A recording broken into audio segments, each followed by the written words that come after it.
Welcome to NerdJab number 7. Thank you for joining us. This week, we got into a little bit of a lightning round. We covered a lot of ground in a couple hours, so it's definitely going to be a very fast-paced episode. We also talked about Double or Nothing, which took place the night before we recorded this, and we do a top 5 Batman list. So hope you enjoy it. If you're looking to sponsor us, you can go to nerdjab.com, find the information there, or you can reach me directly, Joe at nerdjab.com. Without further ado, here's this week's episode. Enjoy.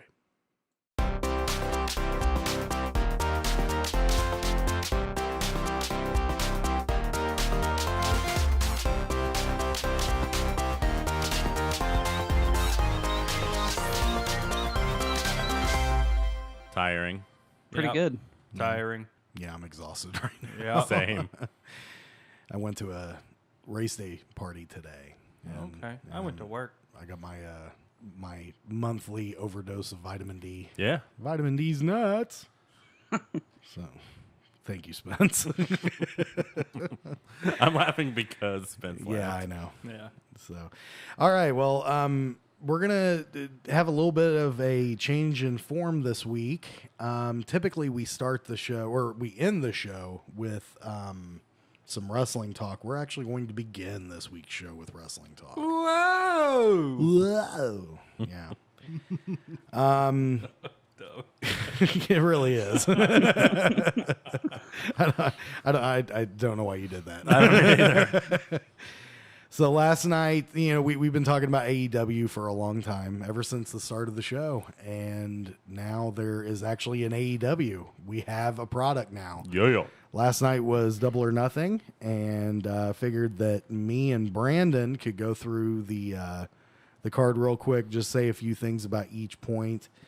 And we won't stay too long on this, but the reason why I'm saying me and Brandon is because Brandon and I are the only two that watch the show, Which is unusual because usually I'm the one that clocks out during wrestling time. Yeah, I know. But, Yeah. but you got a big old dose of it. Yeah, it was awesome. It was really, really good. The show was. I guess we could start with that. How we feel about the show in general. Oh, brilliant. Holy shit, was it good? Yeah. And I mean front to back. Yeah. There wasn't really a low point. There were matches that were better than others, Yeah. but for the most part, it was pretty goddamn incredible. So, Nice.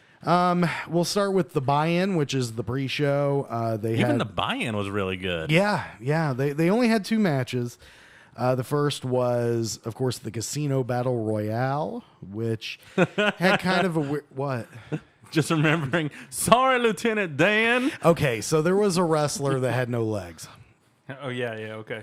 His legs were cut off at the knees, and there is a heel, and for the life of me, I can't remember his fucking name now. Of course, now that we're doing the show, but he is. I'm going to refer to him as Lieutenant Dan. Well, no, Lieutenant Dan's going to be the guy without legs. Yeah. Yeah, well. Yeah. Sorry. MJF is the guy. He went, Douchebag. like, literally, whenever the bell rang, he went right for this guy and just started kicking at him, and he goes, "I'm sorry about that, Lieutenant Dan." That's great. It was. Oh, man, he's, and people hate him. Yeah. They hate this fucking guy. And for good reason. He's a douche. Yeah. He walks out in, like, whenever he's not in gear, he walks out in a sports coat and a Burberry scarf. Oh, Jesus. Yeah, he's that kind of douche. Okay, yeah. So the winner of that match was a guy who was supposed to be in a singles match later on in the card, but the match was canceled because Pac, who was previously known as Neville in WWE, decided that he didn't want to job to another wrestler on down the line, basically playing politics on the first night. Yeah. What the fuck? Yeah. What a douchebag No, this guy I was is. kind of like Neville when he was he's in the WWE, but He's an ass.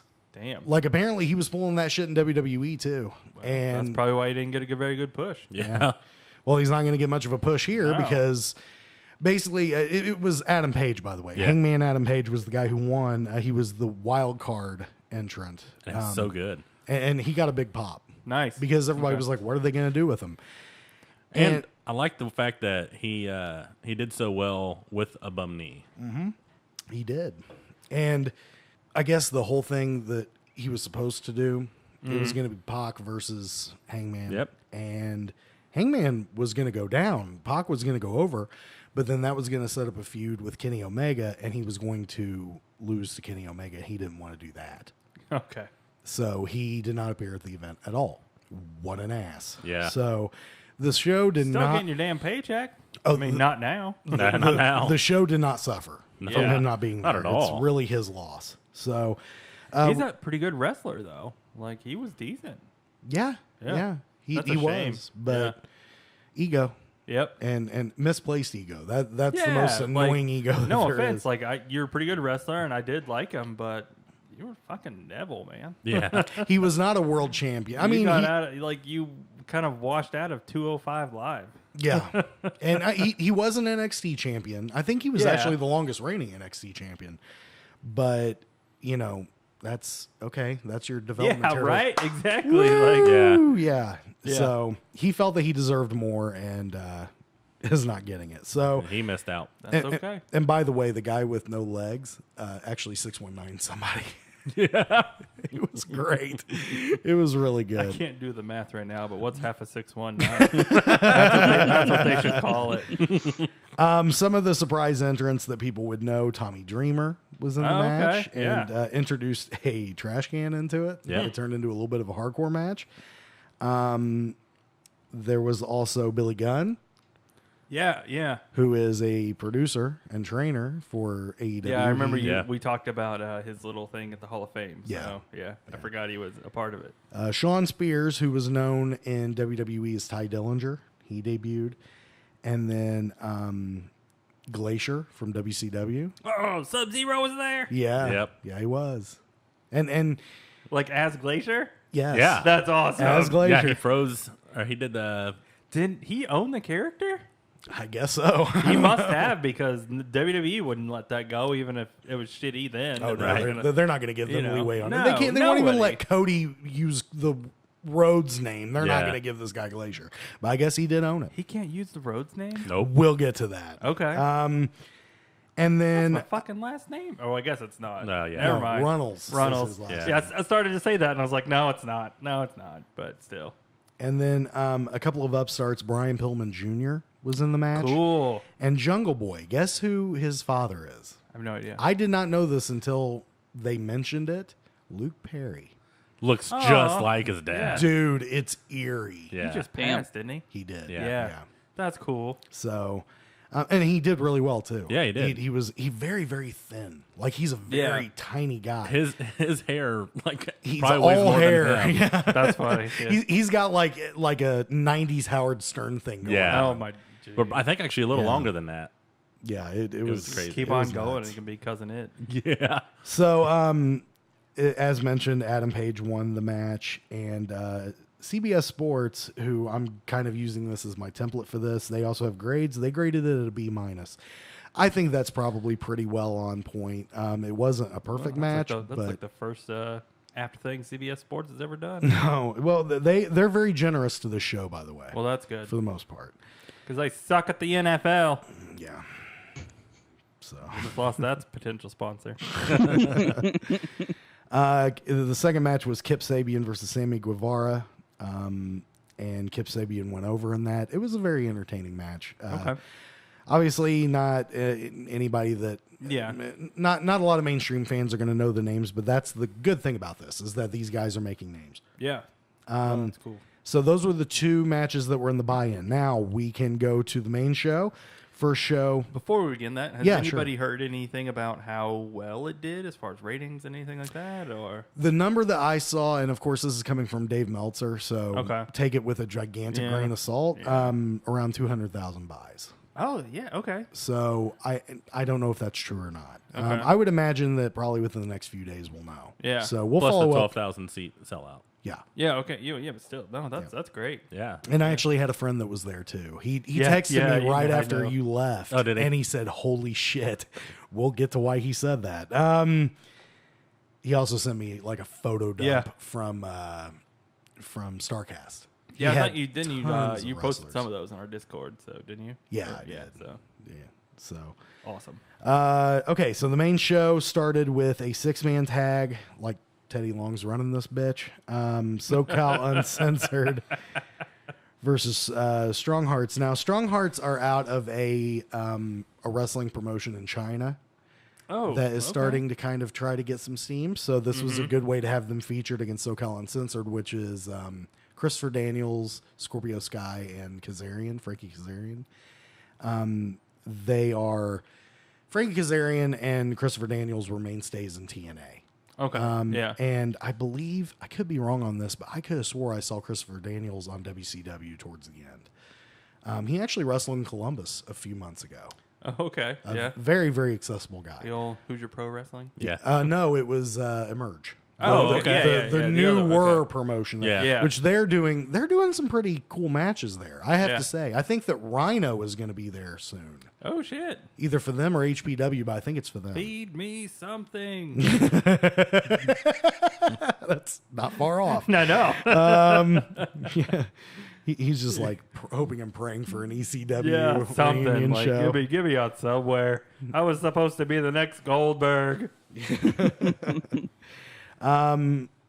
give the match a C+. I think that I probably would have given it a little bit higher. I think that I probably would have put it at around a B.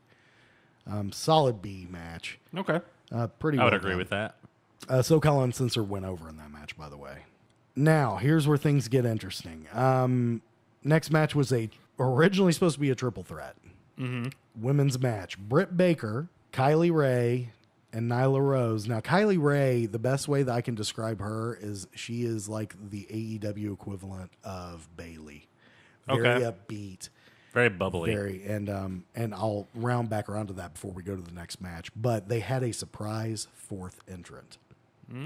They thought it was going to be Brandy Rhodes because she came out in gear. Yeah. Oh, okay. I thought it was going to be. Yeah. But then she said, she goes, I said that a match between these three ladies would be great. I don't want a great match. I want a match that will be awesome. And introduced Awesome Kong. Okay. Yeah. It was awesome. I kind of marked out a little bit. I was like, what?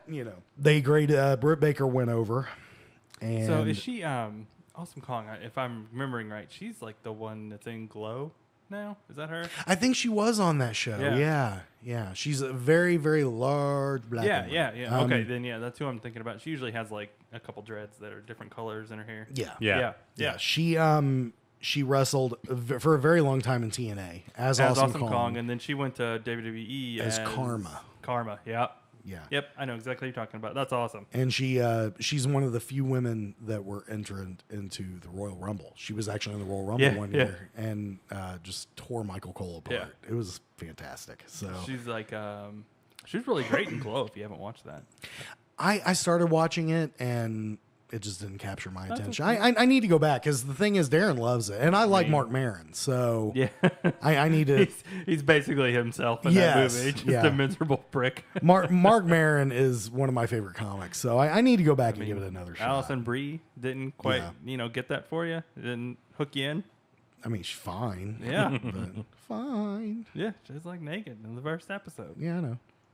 Okay. I watched the first episode. I kept hoping that was going to happen every episode, but it didn't. But don't that's okay. forget them titties.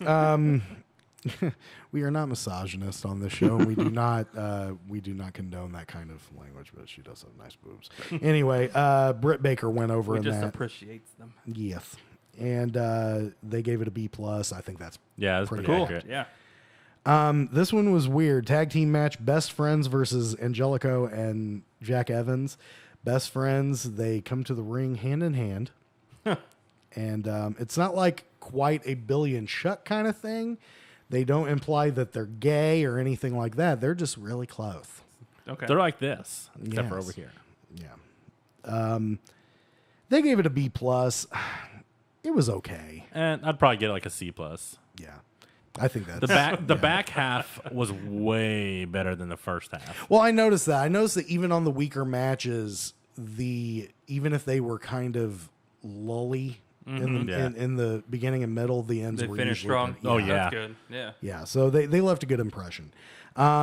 Next match was... I said they gave him a B+. The next match was... And I'm going to try not to butcher these names because a lot of Japanese... wrestlers in this. Hikaru Shida, Raiho, and Ryo Mitsunami defeated Sounds right to me. Yuka Sagazaki, Emi Sakura, and Aja Kong, or Aja Kong, sorry. Yeah. Aja Kong is actually, you notice the word Kong, she was actually the one who trained Awesome Kong. Cool. So, Okay. She is in her 50s. Damn. And did really well. She did really good at no selling. She's a very imposing Is she a bigger girl? Yeah. Okay. dude. Yeah. They gave this match a D+. I thought that was a little harsh. That's a little harsh. I'd probably get like a C, probably B-. Yeah. What's really interesting about that match is I can't remember which wrestler, but there's a 21-year-old wrestler that's been wrestling for 15 years. Mm-hmm. What? Yeah. And she was impressive. She was very good. She was Well, yeah, very, you very can- good. that's the damn only thing And she hot. knew. And before I go forward, to any of the hardcore wrestling fans that are listening, please understand, I don't necessarily want to call myself a mainstream fan. I did kind of venture outside into indies a little bit, but a lot of these people I've never Right. heard of. But the good thing is about this, that's the point of this. Yeah. Is that it's giving exposure to some great performers, because honestly, everybody did fairly well. Yeah. Even the ones you're supposed to hate did really well. Now we can get to the fun stuff. The next one is Cody and Dustin Rhodes. Yeah. Now, you had asked about the last name thing. Cody is known as Cody. That's it. Oh, okay. His nickname is the American Nightmare. That's awesome. Isn't that great? That is fantastic. And That's like it's so obvious, but not. You would think something that obvious would be cheesy, but Yeah. no, that's really cool. and I his, like it. his entourage is known as the Nightmare Family. In that entourage is Brandy, of course. Yeah. And then Diamond Dallas Page, Shit. Yes, I love me some Glacier. Yeah, Glacier and Tommy Dreamer. DDP. Oh, They actually escorted him to the ring at All In. that's fantastic. Yeah, it's really cool. During this, and Dustin Rhodes came out as the natural Dustin Rhodes. That was like, oh, God. So I want to say a few things about this match. One, at one point, Brandy was ejected. Or no. Let's start at the very beginning, because this is actually interesting. Right before they came out, Oh, yeah. a throne was revealed. This throne was made of presumably stone. It's probably like plaster, but still. Yeah. And the back of it had a Maltese cross, and there were skulls on spikes. What does that sound like to you? I have no clue. Who uses that imagery? Oh, isn't that like that's Triple H? Yeah. Exactly. Yes, there's a point to that. So you see this throne. Okay. Cody comes out, and Brandy's with him. Brandy walks a little bit faster, gets to the ring first, lifts up the ring apron, and pulls out a sledgehammer. It sounds funny. See where this is going because no. I was like, oh, really? But this was fucking cool. He walks up. She hands him the sledgehammer. He walks back up the ramp. And by the way, you should have heard the crowd. Oh, Yeah. yeah. They were going batshit crazy. He destroys the throne with the sledgehammer. That's One hit and the thing fantastic. explodes. Oh, man. I'm getting goosebumps Yeah. right now just thinking Joe, about it. Joe lost his shit. I was like, oh, shots fired. Yeah. This Oh is shit. woo, they're getting hot here, And Dustin comes out, and they proceed to wrestle one of the bloodiest matches I've ever seen. Well, before we Oh, get to damn. that part, Yeah, though, okay. there was a lot of respect between the two at the very beginning as well. Well, especially from the crowd. The Yeah. crowd was chanting Dusty, Yeah. and you could see that both men were fairly emotional, yeah. and they went in there to steal the show. And by the way, before I even tell you what the grade is or go any further, I will tell you this is my favorite match of the show. Okay. And it had a lot. I had mixed feelings on it. I I- expressed them yesterday, but I'll express them again. You did, but before I get to what, because I know what bothered you, and before we get to that, I mentioned Brandy Rhodes getting ejected. She would not leave willingly. And by the way, do you know who the referee was on the match? No. Earl Hebner. Nice. Yeah, he signed to AEW. That's But that was the oh, only man. match I think that he. yeah, that was did. the only one. Yeah.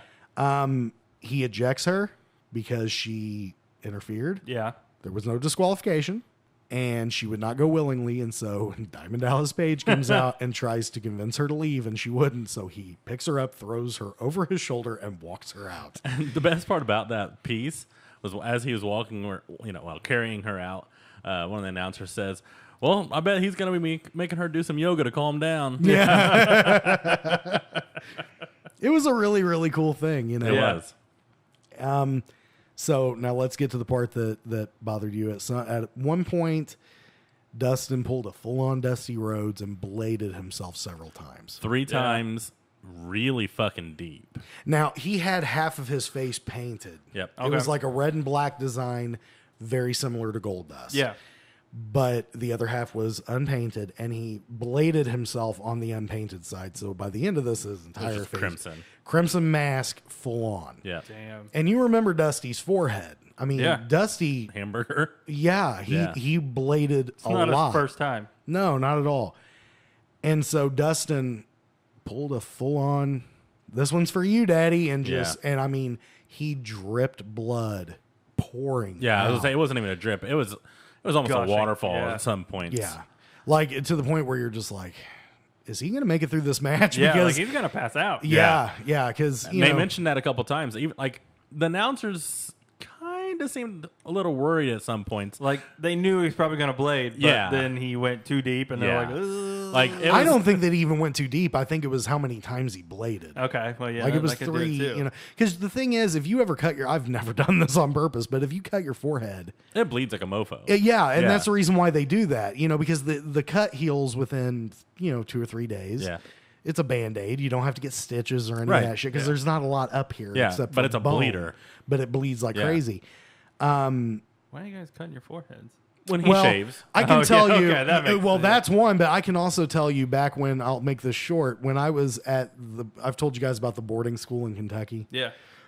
One day we'll get more into that experience, but there was a time I pissed off a girl and she threw a remote control at me and hit me right here, right between the eyes, right between the eyebrows. And it bled like a motherfucker. It bled like you wouldn't. I came up and I go, "Rah!" like as a reaction, and she said, and they all said it scared the shit out of me. Which I can only imagine. But I mean, I had blood pouring down, so I can say, awesome. I've got a small scar right here. You can barely see it. Yeah, I got in a fight in elementary school, and the guy hit me in the head, and my glasses broke and cut me right here. Yeah. Didn't leave a scar, but I mean, it was just gushing. And we went. Well, of course, I went to the ER because we thought I didn't need stitches. They're like, no, just close it up because head wounds bleed like this. Yeah. Okay. Yeah, they for me they put like a butterfly bandage. Yep, that's on exactly it, what they did to me. Yeah, just to cinch it shut. Yep. And within a few days it was fine. And then, but for Dustin's, I mean, they obviously he kept going through the match. Cody and kept all that, yeah. just punching the same spots over and over, making him bleed. But what got me was a little blood. I'm fine with, right?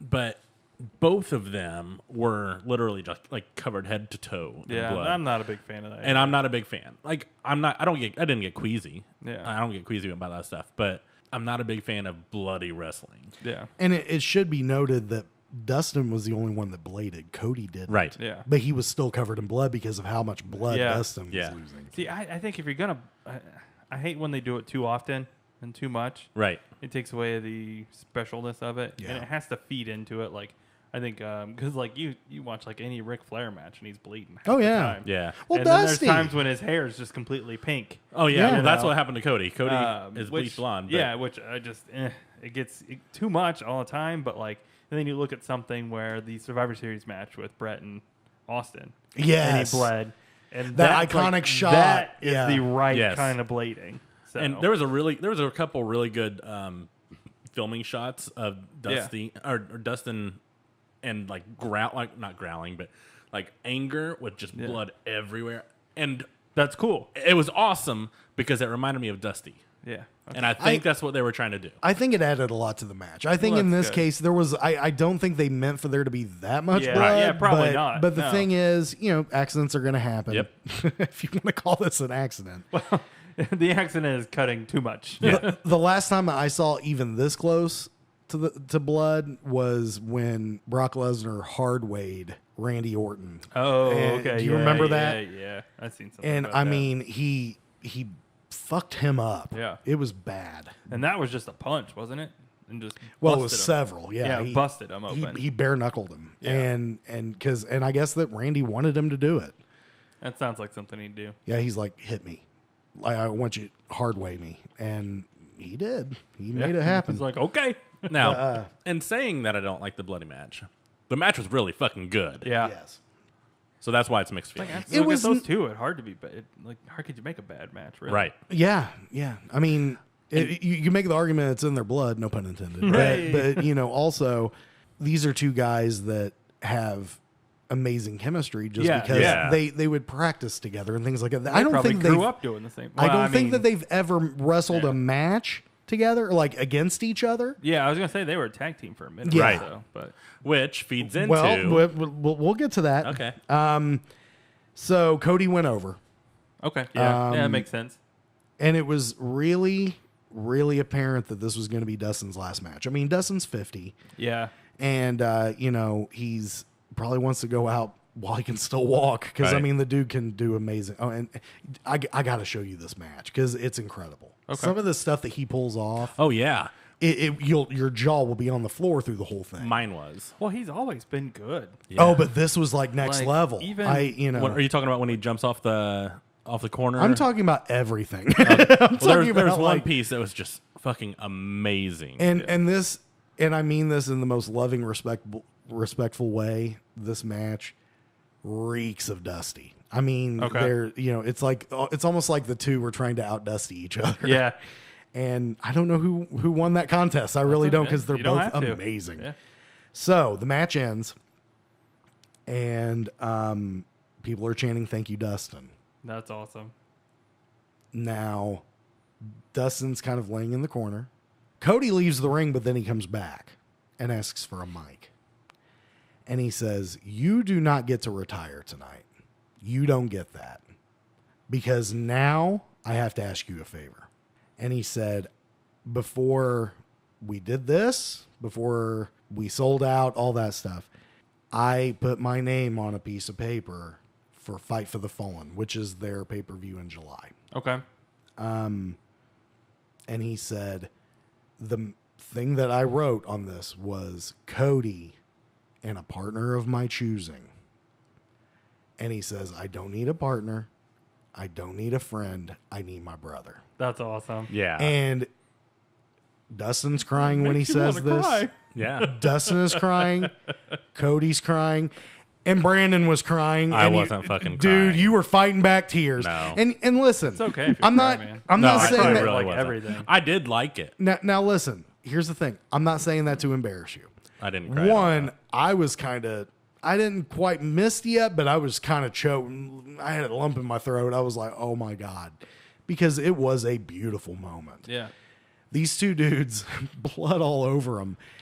And It showed real brotherhood. yeah, It really did. they sold it Yeah. hard. And then, of course, Dustin stands up and hugs him. And they walk out together. Cool. It was awesome. It was an amazing thing. So, presumably, the match for Fight for the Fallen is going to be Cody and Dustin Rhodes versus the Young Bucks, which is going to be amazing Yeah. because the Young Bucks are incredible. The grade that they gave was A+. Oh, yeah. fantastic. Bar none. I concur. Yeah. Moving on. Bret Hart introduces the AEW Championship. That Now, was so awesome. it was a shock. It Yeah. was a real shock because Bret Hart was inducted into the Hall of Fame for the second time this year in the WWE Hall of Fame. Yeah. So you think they're like on good terms and all that stuff? Probably but not now. Yeah. now. He was obviously he wasn't under he felt contract. like motherfucker. Well, you would think that he would be under a Legends contract, but he's obviously Yeah, not he because he must showed not up on be. AEW TV. Which, by the way, you had somebody up there had mentioned that's his music. It wasn't quite his music. There were some differences, but it sounded an awful lot. That was Noah. the WWF. Yeah, but audio. We're all talking. Oh, all yeah. that stuff, so. Easy to Yeah. misconstrue But they did a good job of replicating it without quite. without getting The copyrighted. old WCW trick. Yeah. Oh, dude. Like, but closer. Like even the WCW ones were obvious. Yeah. That it wasn't the song. This one was pretty damn close. Okay. Like, no, it's not dun dun dun dun dun dun dun. Or it's just dun dun dun dun dun dun. Yeah. I know what song you're talking about. Songs. So Bret Hart has the belt in a bag, the drawstring bag, and he asks Adam Page to come out because the stipulation was the number one contenders are going to be the winner of the Casino Battle Royal, which is Adam Page, and whoever won the Jericho Omega fight at the end of the show. So they didn't have that yet. That was the main event. Instead of him, or he comes out and he comes into the ring, Hangman does, and then MJF comes out, that douchebag in the Burberry scarf. They do a little bit. He's like, "Hey, Brett, watch out! There's a fan." It was actually pretty funny. I laughed really hard. Proceeded to insult everybody. He's a great heel. Oh yeah. Okay. And of course, Bret Hart's just got a smile on his face the whole time, like he's not going to react. And Jungle Boy comes out, Luke Perry's son, and Jimmy Havoc, who is a deathmatch specialist out of the UK. Oh shit. Okay. Dude's incredible. Yeah. He is incredible. We watched him during the Battle Royale, and he was amazing. He was awesome. They corner him off and all that, and Paige beats the shit out of MJF, whatever the fuck that Douchebag. guy. And as he's doing this, Hart holds up the belt. Yeah. And shows it off. Thoughts? You saw the belt because we sent you a picture of it. I did see it. It's definitely better than really anything WWE has. Other than the Intercontinental belt. Other than the Intercontinental. That one gets a pass because even in the days of the the Winged Eagle, I always like the Intercontinental a little bit more. Yeah. That's an iconic belt. Yeah, it is. But really, I really don't like the AEW in big letters right on the front and center. And I mean, I understand why they do it, but I would like to see something, I don't know, just like not the letters. I'm assuming that you would probably go more for like the logo small at the top, like what they used to do. Something like basically the old school stuff that they used to do. I get that. Yeah, that's just me being old and liking the nostalgic look, and I feel you. But it's definitely better. I like the side plates are cool. They definitely have an old school feel. Yeah, otherwise it looks like a boxing championship. Honestly, the shape of it kind of reminded me of the old tag team belts a little bit. The shape. The old tag team belts. Yeah, the WWF ones. The one that I thought about that it looked a lot like was the... I could just be remembering incorrectly. I think it was an old NWA belt, or... I can't remember. Oh, it's one of the old Ring of Honor belts, because it has a belt that's tall. The center plate's kind of tall, but it's narrow.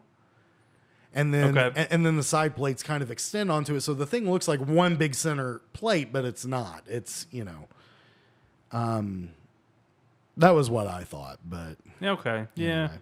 Now that I'm taking another look, maybe not so much. Yeah.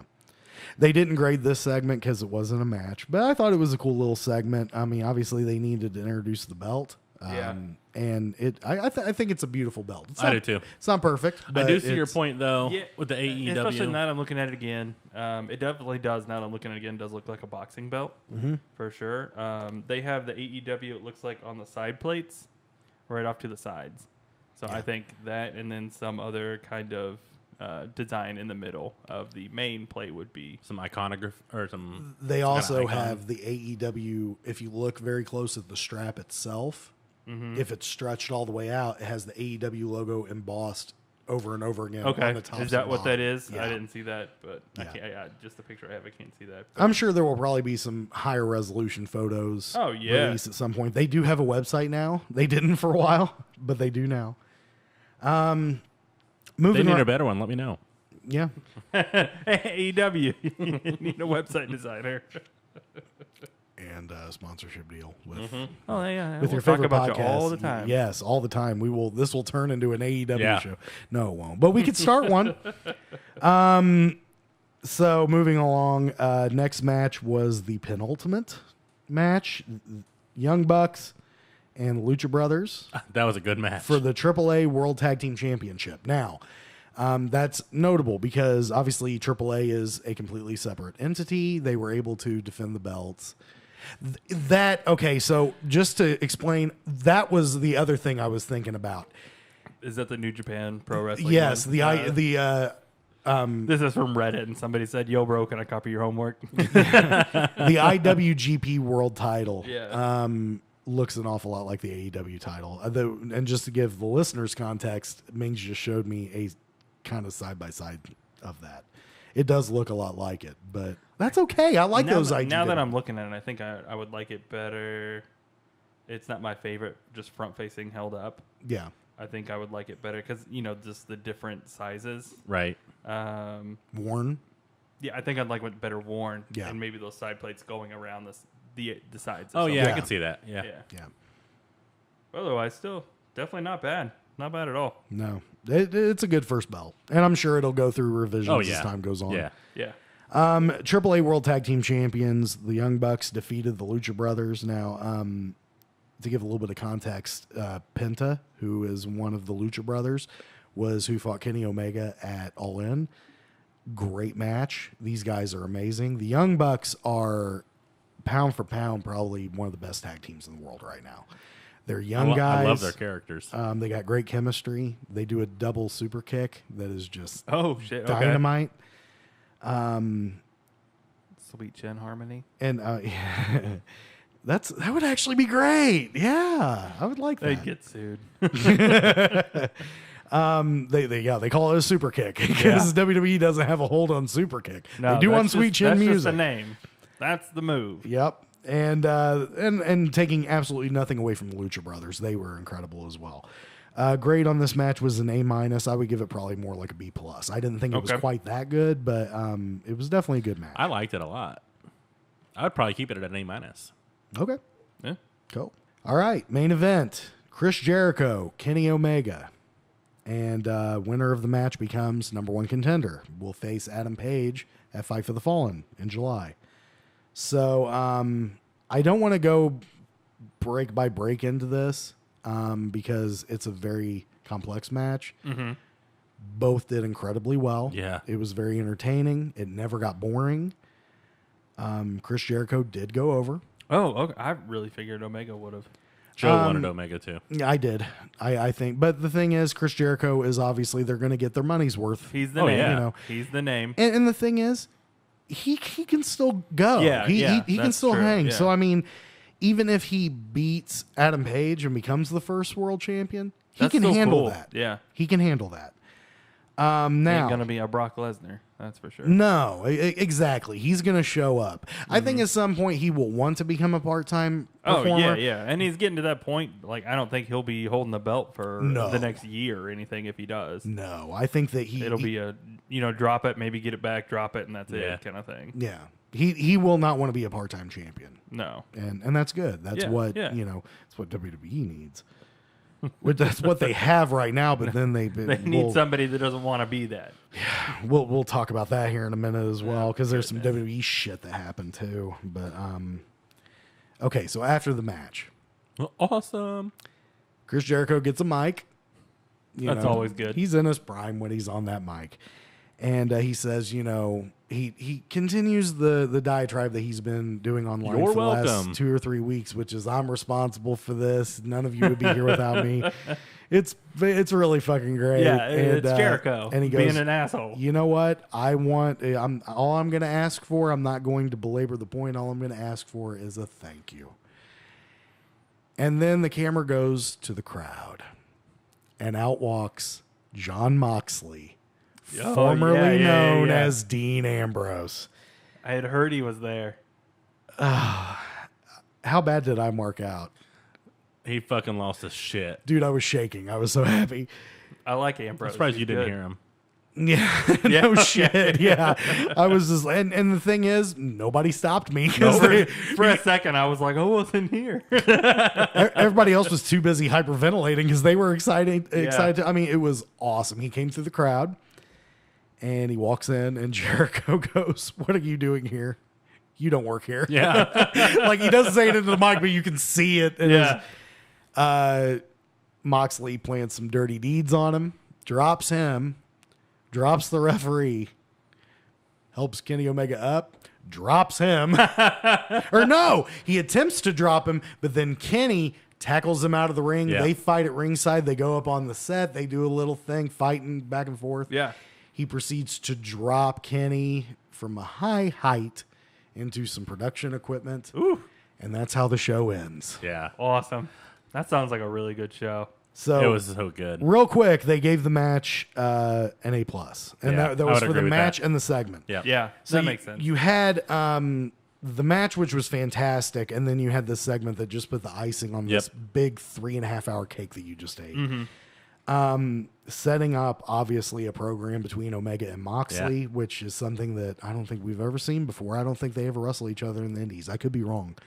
But it was definitely not for a big audience. Yeah. Obviously, Jericho and Paige are set up for Fight for the Fallen. Altogether, I'm going to give this match a solid A. I'm not going to say A+ because there were little pitfalls here and there. But overall, best wrestling show I've seen in years. Yeah. Easily. Like, we were on here not long ago, singing the praises of WrestleMania. Yeah, which was a good show. It was a good very show. It was one of the better WrestleManias that we've seen in the last probably 10 years. This put WrestleMania to shame. Yeah, it sounds like it. Easily. So, And that's the good thing about AEW, because WWE's gotten to the point where if it doesn't suck, you're happy. yeah. Yeah. And Whereas with that's AEW, sad. we demand more. And the thing is, they're Well, delivering. You don't demand more, but like you suddenly have you It's realize that it doesn't. You don't have to just settle for whatever they give you. Yeah.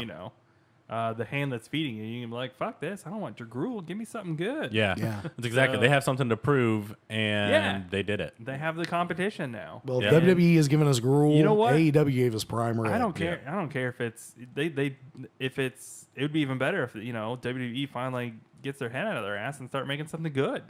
Well, I told him I'm looking forward to Raw because I want to see if there's how they any kind of reaction. My guess is probably not going to be one, but I think there's going to be little subtle Changes. pot shots. And by the way, Okay. you know how they always announce the attendance at the Yeah. during WrestleMania, and it's like always too good to be true. Yeah. They said one of the Young Bucks said, we want to announce, we've sold this place out, 12,000 seat arena. Thank you very much. We have set a new record for 20,000 people here at the MGM Grand Garden Arena. It was really funny. But then they did announce something that was really cool. They are in line with Culture City, and Brandy Rhodes is on the board, and they announced that it was going to be the first, it was either pro wrestling show or live show period that was completely sensory inclusive. So people who are on Really the cool. spectrum. Oh yeah. Yeah, there was no flashing lights like Yeah. WrestleMania, because that's the first thing I noticed. They had a headphone zone. Yeah. They could do, like it was. It was awesome. It was very sensory friendly. Yeah, that's super cool. Yeah. So I mean, these guys, they're just doing everything right. Yep. They're giving the wrestlers health insurance. And They are? and a retirement plan. Like That's awesome, dude. They're treating it like a real business. It's everything. Yeah. Well, it is, and Yeah. I mean, that's what I'm saying. They're doing everything that should have been done. Yep. For a say long what time. you want about Shahid Khan and Yeah. that family. They are doing everything right. Yeah. That's good. So I'm already a fan. Jaguars still Yeah. suck ass, but They do. otherwise, AEW is great though. hey, Spence is with us. Yeah. hey, buddy, thank you for What's your up? patience. No, not a problem. Just hang on tight because I got more. So I think we've sucked off AEW enough now. Like, here's what we need to look at the other side of this. So Money in the Bank was last weekend, and while we were on the air, or not on the air, but recording, and I'm not going to go through the show. I'm just going to go through this. Brock Lesnar's back. And he won the Money in the Bank didn't he? ladder match. So he's got a title shot anytime he wants it. It's just it's ridiculous. Like, Yeah. how stupid and inept do you have to be? Yeah, pretty stupid and inept, apparently. It doesn't make sense. It is obvious that they do not care about their fans. No.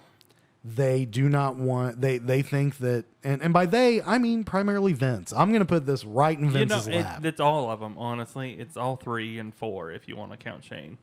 honestly. Yeah. Well, I think that Shane's more They're of all a, in on it, I think that he's kind of a hired hand at this point. He's basically on screen only, but you can definitely put it on Paul Levesque, Yeah. Stephanie McMahon, Oh, yeah. and Vince McMahon. I think that at this point they need to really take stock and look at what they're doing and realize that they've got to listen to the fans. You do not know what's best for people anymore. Yeah. Because that attitude is going to be your downfall because Yeah. now there is a viable alternative. They got away with it for 18 years. Yeah. Because they had no competition. Yeah. The closest that they got to it was TNA, and TNA Yeah. didn't do TNA. No. TNA could have been great, but they shit the bed. They had a moment, and then they went full WCW, and let's hire all the old guys. with big I think names. they went more ECW because checks weren't clearing. Well, yeah, that. But, I think that's and I'm telling you right now. well, they used the WCW motto without the Turner money is what they have. Exactly, yeah. Whereas like AEW, they've got better than Turner money, but they're spending the money wisely. Yeah. And the production, I do have to bring this up. The production, amazing. That's good. It looked as good, if not better it than didn't it look like some kind of dinky house show. No. It didn't look like, and no offense to Ring of Honor, I think Ring of Honor's product is fine. It did not look like a Ring of Honor. You know, That's good, yeah. that's where we actually have differing opinions. I did feel the production of it, at least in the very beginning, was kind of cheapish. I think it's more camera angles. They were having some. Oh, okay. They were having some, at least in my opinion, they were having some difficulties getting certain angles. They did have a couple of missteps. There were a couple of dark spots and things like that. But I mean, to be fair, for show. Yeah, then that's the thing. And it's a first show, and the highest talents all working at WCW or WWE, and they've been there forever. Yeah. And now you're trying to hire, this whole crew that does the same thing, and Who was it that grabbed the camera? who's gonna be there, kind of thing. Jericho. Jericho grabbed In the middle camera. of the match, he grabbed the camera and was shooting. It was That's good. It was dumb, but it was fun. It was you know. funny. But yeah, I mean, the production overall was okay. There were some nuances that. Do you think you're seeing, or is that part of the effect of maybe the sensory stuff? Like, there's no. And see, flashing lights I and wondered. there's I don't no- know. I Do they wondered have, that. Did they have like pyro and all that stuff? They did have some small pyro, not Yeah. like huge. That helps add to the spectacle Right. of like WrestleMania But and that, all that stuff. I don't think so. it was like the pyros I can be without regardless anyways. That doesn't affect my view of the production. Okay. Mine was more just Yeah. the actual camera or the camera angles. Gotcha. And, Okay. Hey, they can get better. oh yeah. And that's the thing, it's the first show. Just like Yeah. Joe said. Yeah. There's If only it wasn't uphill. awful. Yeah. For the sake of time, I'm gonna cut the WWE part out of it. I think we said pretty much everything we need to about that. Basically, that's fine. WWE shape up because now you are threatened. Yeah. Yeah. You are on notice. You're not the only game in town now. And It'd have been one thing if they just kind of held off until they saw the AEW product, yeah, but they're going full fucking in again on the same shit. that's fine. That's the thing is, as a wrestling fan, I would rather go all in. No pun intended. I'd rather go all in on AEW. Yeah. And by the way, they did announce last night the next all in. They're going to call it All Out, Okay. and it is in Chicago. Oh. Tickets go on sale in June 14th? early June 14th, I Yeah. believe. Yeah, I think you're right on that. My friend who was there, he was like, "You should come out for How much? for that." And I don't know, but I'm Money. telling you right now, it's gonna sell out quick. Oh yeah. Yeah. Because- it sold out in 4 minutes there. Double or Nothing sold out in 4 minutes, and I think that shit, never mind. the first All In sold out in like a half an hour. Yeah. So, Okay. all right, moving on. One more very quick wrestling thing. It was suggested that we do a This Week in History type thing. I'm just going to kind of plug this in real quick. And Spence, we are going to get a little bit more into that, you and I. But I'm going to steal it this week just because I think it's relevant. Yeah.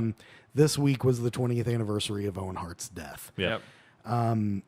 Just to make it quick, I remember this night very vividly. I wanted to get that pay-per-view because there was another match that I wanted to see. It was Over the Edge, 1999. And Dad said no. We're not spending $30. Yeah. And it's not that we never did get pay-per-views. He just didn't want that one. Yeah. He was a big WCW fan, too. He Yeah. was very anti-WWF.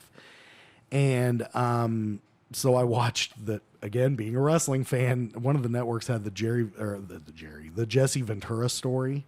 Okay. It was right after he got elected to the governor of Minnesota.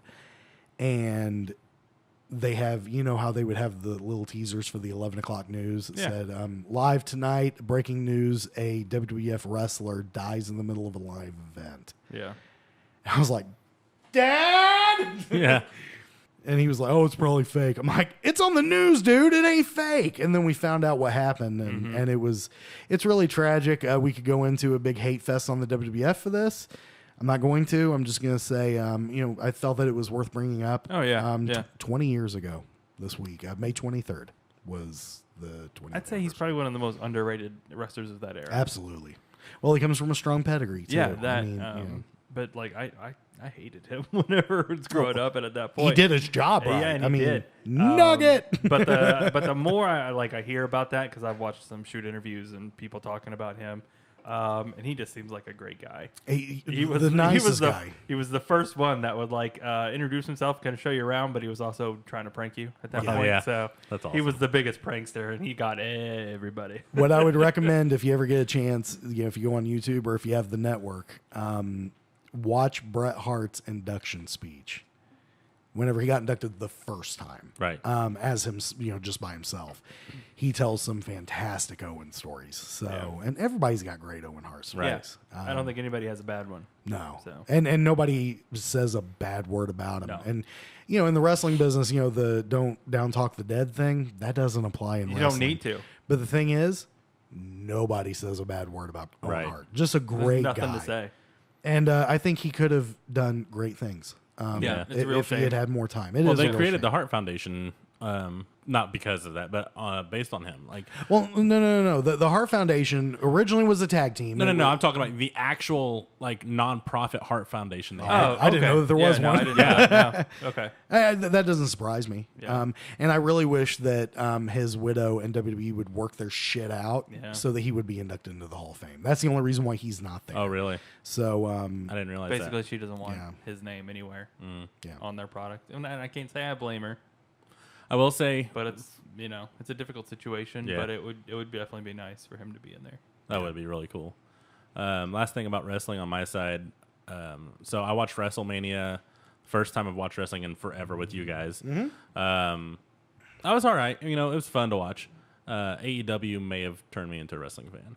I was wondering. I had a feeling even after WrestleMania that you WrestleMania were gonna was start okay. looking into it. Dude, that tells you about the quality of the show. Yeah. It was just incredible. Yeah, I'm gonna see if I can get a way for you to see it. I mean, it's 3.5 hours long. It's a time investment. After tomorrow, I've got a lot of time this week. There you go. Are you on vacation? No, I've got my holiday pay, so Oh, gotcha. I only work after tomorrow. I only work 2 more days this week. So. Nice. Cool. Nice. Well, yeah, we'll get you hooked up with that. Okay. So, so let's take a break, and then I've got a And then after the shitload. break, we'll hear from Spence. Yeah. On something at least. Spence, thank you for hanging on. The thing is, whenever you get back here, we'll turn you into a wrestling fan. Hey, that's what I thought before this show. Here's the thing, dude. With AEW, after what we saw last night, it's a good time to get in. Yeah. I'm telling that you. was the best response. That's how I was after WrestleMania. I was like, maybe. And AEW. I've got a lot of stuff here. Obviously, we have our top 5 that Yeah. we're going to get into after the break, and then I've got a bunch of Top shit 5 on here. Batman. I think we may have to cut some stuff. So I'm going to decide what to cut. We're going to take a break, and we'll get into some more stuff after this. our top 5 whenever we get back. We'll be right back. Hey, everybody. Joe here. Just a couple of quick things. First off, you may notice that the show came out on Friday instead of Thursday. That is actually going to be our new release date. We used to do them on Thursdays. Now we do them on Fridays. Here's why. There is actually a lot that goes into producing these episodes. A lot of people think we just record them and throw them up there. That is not true at all. I actually go through, I edit the show, I clean up the audio, and then I put in these ads and the music and all that stuff after the fact. And it actually takes a lot of time each week to do that. So I talked to the guys. I was like, look, how would it affect the show if we had an extra day just to get these things done? They agreed that it wouldn't really affect things at all. We're still going to record on Sundays except for special occasions. We're still going to have occasional live shows, but the show will now be released on Friday instead of Thursday. So just wanted to let you guys know that. Second thing, we talked last week about the Grayson Memorial Benefit Ride. That is happening on June 15th at the Blind Whistle in Edinburgh, Indiana. Just in case you didn't know, the Blind Whistle used to be Outer Limits. It's right there on 31, right there in Edinburgh. That is Saturday, June 15th at 10:30 a.m. Kickstands up at noon. There's going to be door prizes. There's going to be food, T-shirts, a bunch of other stuff. And all the proceeds are going to help with expenses from the unfortunate passing of a 10-day-old baby, the grandson of a friend of the show. Show up, be part of that. Let's help support these guys, show them that they're not alone in this. If you can't make it to the ride, feel free to donate some money. If you need to know how to do that, just get a hold of me, Joe at NerdJab.com. I will get you in touch with the people who are responsible for that. Also, if for some reason you can't afford a couple extra bucks, totally understandable. Just give it a share on Facebook. Look it up. It's Grayson, Grayson Memorial Benefit Ride. We also have it linked on the NerdJab Facebook page. So one more time, Saturday, June 25th at the Blind Whistle in Edinburgh.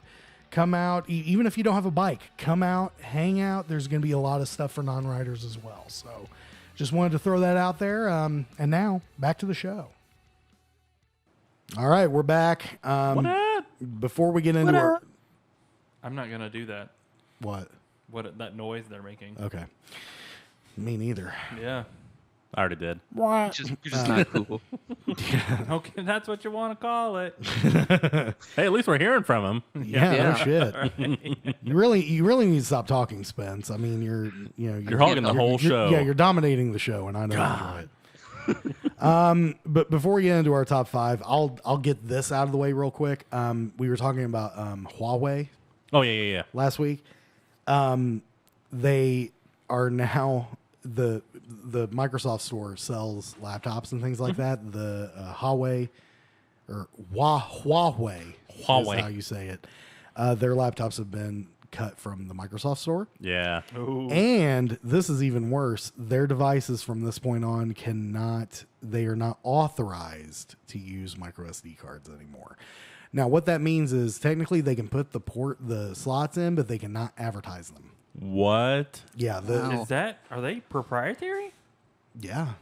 I did not know that. I had no idea. In order to be able to I thought use, it was like CD, or something. Anybody can make that shit. Well, for CDs, you can make them, but you had to have a certification to be able to advertise it as a format. Yeah. For instance, so Wi-Fi. Yeah. You have to get passed by the Wi-Fi So they could or say whatever. with expandable memory, but they can't say I don't micro know, SD card. I don't know if they can even say that. I don't know. That's nuts. I was going to dive in a little bit, but the thing is, we are running fairly long, so I wanted to kind of... Did they fucking murder somebody? I don't know, dude. Themselves, apparently. Did they bone like Linda Gates? Well, the thing is, it's not just Microsoft. It's everybody. That's crazy. Everybody. Wow. See, all I see right now in my head is Steve Ballmer's head about to explode. Like he's just cherry red right now. So, yeah, that's that. I just wanted to kind of get that out of the way. Now, let's go to the top five. Now, we haven't done this in a couple of weeks. Top five Batman. Now, here are the rules. It can be any Batman movie, animated, television, anything like that. Obviously, the comics, not so much because, why? Bruce Wayne. Pretty hard. Yeah. Bruce Wayne, number one. Good call. What's number 4? Bubble Boy. It's never gonna die. Yeah, no, that's a good one. I think we need to make that T-shirt. I on the front, thought about it, actually. On the front, it says number 4, Bubble Boy. dot, and on the back, Bubble Boy. There you go. That or just make it like a list with 3 blanks at the top, and the number 4 says Bubble Boy. Yeah, there you go. Anyway, so You know what? I'm the biggest Batman fan in the group. Can we agree on that? I agree. What? Okay, so I'm going to go first. Shocker. Yeah. Now, before I do this, I went ahead, and you guys can do this if you want, if you did. I have honorable mentions and a wall of shame of my own for this. I did not do that. I'm very opinionated. So my honorable mentions are Bruce Greenwood, who was an animated Batman. He did Under the Red Hood. He did a few others. We talked about him a little bit. Yeah, fantastic actor, but also did a really good Batman. So Adam West gets an honorable mention. And then Diedrich Bader, who did... Yeah, he did. He did The Brave and the Bold. Yep. And he also did another animated movie. I've never seen those, but in my head, Diedrich Bader's voice does not work with Batman. It's great. It works so well. So well. Okay, see, yes. I hadn't watched it, but I was like, in my head it doesn't work, but I know Diedrich Bader's great at everything. So Yeah. He's it a was great... just such a weird thing when I saw that. That kind of weird rumbliness he has in his voice works well for the Batman voice. Yeah. Ooh, what a lovely tea party. Yeah. 2 chicks at one time, man. He was really good in the Beverly Hillbillies movie. He played Jethro. Oh, yeah, He was so good in that. Yeah. He's great at everything. I'm so lonesome I could cry by Hank Williams. Yeah. Oh, God, what else? Oh, the Drew Carey Show. He was also in that as well. Yep. He happened to make a good Batman. Cool. Just to bring it back around.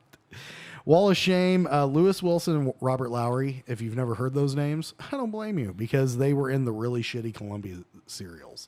Oh, okay. It just wasn't Batman, and they were not particularly good. And then, of course, I got Val Kilmer and George Clooney. Yeah. I don't think I have to explain myself on that. Now, number 5. My number 5 Batman is Peter Weller. Now, Peter Weller is, for TV people, he was known for Sons of Anarchy. He was in that. He was really good in that. And for anybody else, he's motherfucking RoboCop. That's right. He was RoboCop in the first 2 shooting movies. dudes in dicks. I thought the name sounded familiar. He was not in in the third one. It was Robert John Burke. I think. No one remembers that one. But in the first 2, he was RoboCop and did a fantastic job. He was Batman in The Dark Knight Returns parts 1 and 2. Oh, that's Peter Weller? That is Oh, Peter those Weller. are great. How good is he? Yeah, I never even put it together. Yeah. No. And I mean, the thing is, Makes a good old Batman. yeah, I mean, if you listen to his voice, he has almost like a superhero, just very low and very. But not overdone. Yeah. And I think Where is she? Yeah. Sadly, he's on the list. He should be on everybody's list. I'm sorry. But Peter Weller did a really, really good job. I mean, obviously his experience, as far as I know, is limited to those 2 films, and they did a super cut, the special edition, which I have on Blu-ray. I have yet to watch that cut of that movie, so I need to go back and watch it. But he did a fantastic job. So Peter Weller is my number 5. Let's go to Marvel guy next. Spence, number 5, you're up. Well, I know all of you aren't going to like this. However, I already know what he's going to say. Hold on. Before I do that, I will give the honorable mention to Adam West, though. I really love Adam West as Batman, but only because it is as campy as it is, but I don't feel like he embodies Batman, so to speak. But my number 5 is going to be Will Friedle from Batman Beyond, and it's just because when that came out, I absolutely loved that cartoon. Okay, did you hear the collective sigh of relief on this end? No, what do you think I was going to say? I thought you were going to say Val Kilmer. I thought he was going to say George God, no. Clooney, and I was going to quit. Now, real quick, I'm going to let you expound on Will Friedle. And honest, I'm not going to hate on you for that. Batman Beyond has a very important place in the, and he did a great job. Is Val Kilmer or George Clooney on anybody's list? If it is, I'm quitting. Nope. Spence? Negative. Okay, all right. He was all didn't answer. He was just giggling, so I was worried for a second. I was about to end this fucking podcast, and I'm not even That's what talking I'm about saying. this episode. I'm talking about let's shut the whole thing down. Yeah. Because I can't trust you. Okay. Will Friedle. Yeah, Will Friedle. He wasn't Bruce Wayne.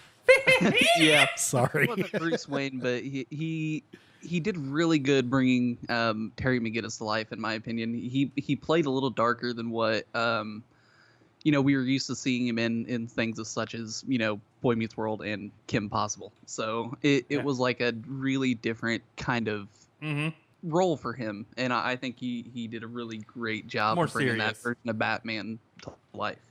Well, I think that it's important that he was trying to be Terry McGinnis. He wasn't trying to be Bruce Wayne. Yeah, Exactly. Yeah, it was definitely his own character, which I think made it better for him and his performance. Yeah.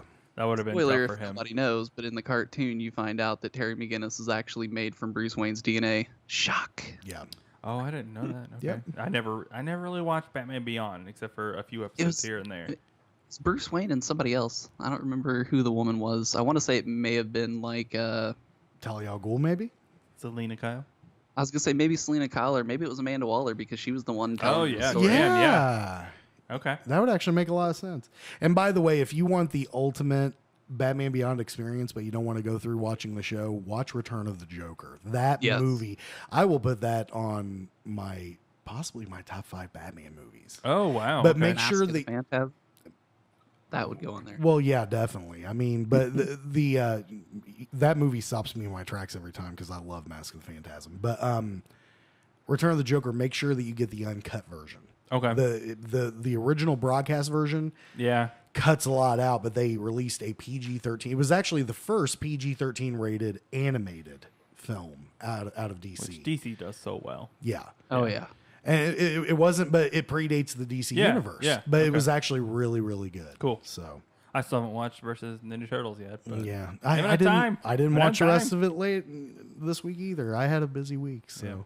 we'll get That's to all it. right. Yeah. We'll I'll get to there. it. So is that it, Spence?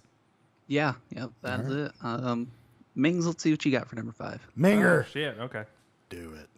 Let me pull it up here, guys. Oh, you fucking slacker. He wasn't kind of ready. forgot we weren't going to do it. He wasn't aren't ready ready. yet. I wasn't ready. So my number 5, simply because, we're too young for this, but it ran forever, is Adam West. Okay. I was a huge Batman fan growing up. When I'm 3, 4, 5 years old, it's the perfect campy for you. Yeah. Oh, that's yeah. true. Yeah. And I love the Yeah. and doing all that, and like just the art style of the Pow, TV bam. show. Yeah, the pows and the the kablams and all that stuff. Holy cock ring, Batman. Oh, yellow bikinis. Yeah, all that stuff. It was just I remember it being a lot better than it is. How Of course. great is Cesar Romero as the Joker though in that Batman series? Oh yeah. He's the best, and He's not the best. but he's the best for that. yes. Okay. And that's what I was trying to say. He fits that style so well. Yeah, but how much do you have to pay a motherfucker to shave a mustache, No. right? Like that shit grows back, right? Yeah. Did you ever see the figures that they put out? Whenever Warner Brothers finally got the rights to the Yeah. 60s Batman show, they put out a bunch of action figures. The action figure has the mustache. That's awesome. No, I that's never painted knew over. that. Yes, it does. That's awesome. Next Yeah. time you're in a comic shop, look for that. Okay. Yeah. I'll probably just look it up online. There you go. But yeah, and the one thing I think is maybe not underrated, but one of my favorite parts that no one really talks about Adam West's Batman performance is his voice. He's got a great voice. He plays detective very well. Yeah, He really Yeah. embraces the detective he's side of it. and he doesn't have a serious voice, but it just lends some just a little substance to everything he was saying, even though it was so ridiculous and campy. And Cesar Romero, his over the top performance, it kind of grounded the Batman part of it too. Yeah. So that was it. I like Adam West. Good call. Yeah. Very good call. Brandon. All right. So I actually pulled my number 5 from a video game, the Arkham series, Okay. and it's Roger Craig Smith. I know, it's very weird, isn't it? Roger Craig Smith. Yeah, he only played Batman in the video games. Was it in Arkham Knight? Or Arkham Origin? It was Origins, yeah. Okay. Okay. Okay. Yeah, he actually had to they wanted Conroy to do it. Yeah. Didn't he couldn't do get the it. first couple games?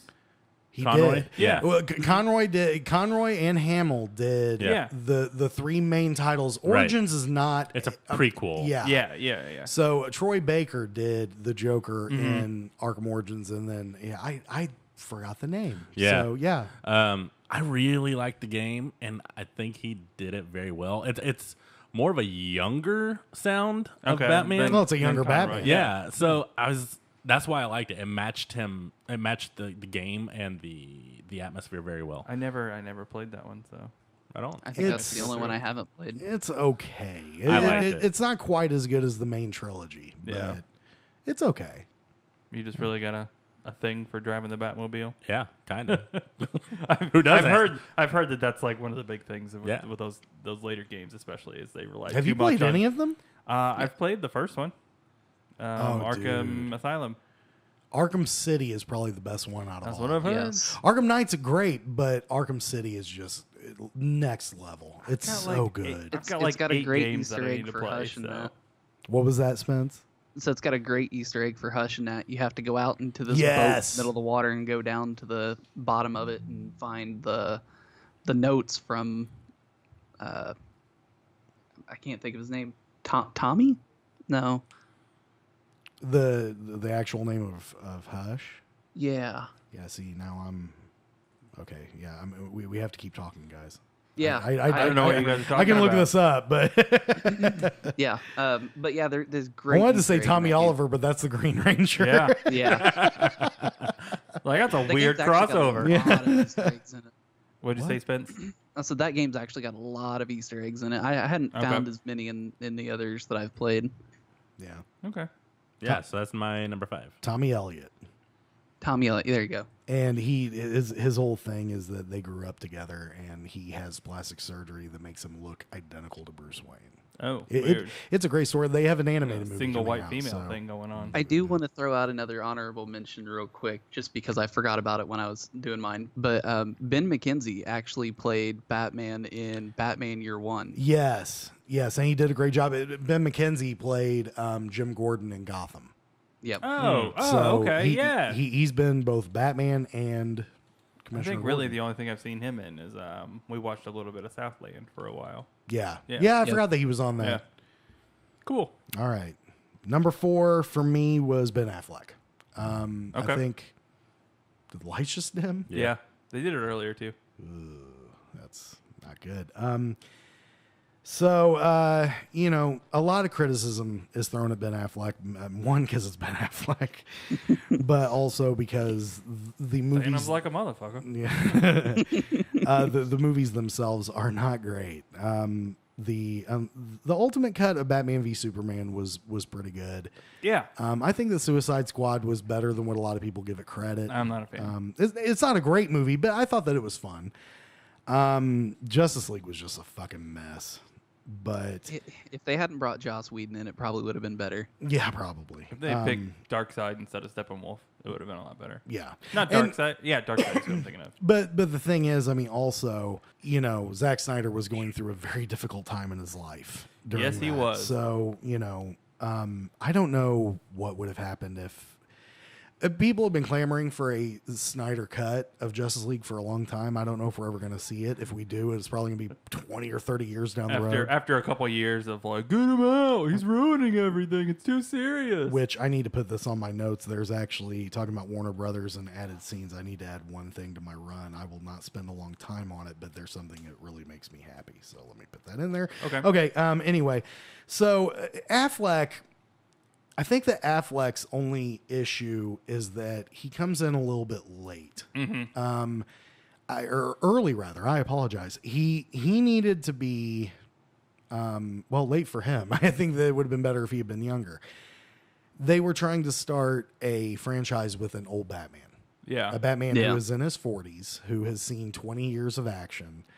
I know that there's the argument, how many times can you tell the origin story? We all know what happens. His parents die. He goes away. He trains. He comes back. He's Batman. I get that. But at the same time, as many times as we've seen it, we have seen Tim Burton's interpretation of it. We have seen Christopher Nolan's interpretation of it. I would have liked to have seen Zack Snyder's interpretation of it. And you know what? His Or- parents haven't died as much as Uncle Ben, so we're still No okay. shit. True. We're still Yeah. okay. Yeah. I mean, luckily they didn't rehash that with the current Spider-Man, but Yeah. they did it twice. They did it with Sam Raimi's and with Amazing. So I think that it was one of those situations where he was a really, really good Batman in a not so good movie Yeah, I would agree with that. 3 times. And honestly, his scenes were some of the best in those movies. Absolutely. That warehouse scene, Yeah. Holy shit. Yeah. Well, I mean, that's a great action scene, but I mean, if you want good acting, I think that his Bruce Wayne just shines. I mentioned that last week. Yeah, you did. You know, you see the private Bruce Wayne who's tortured and, you know, going through his thing. The scene in the house, which has been blown up by supposedly the Riddler. That was I guess the little hidden thing is that the Riddler blew up the house or whatever. And he's talking about how the Waynes are hunters. Like historically, that's how they, you know, people were hunters and gatherers. Yeah. They're hunters. I thought that was a chilling scene. I thought it was great. Him and Jeremy Irons really played very well off of each other. Yeah.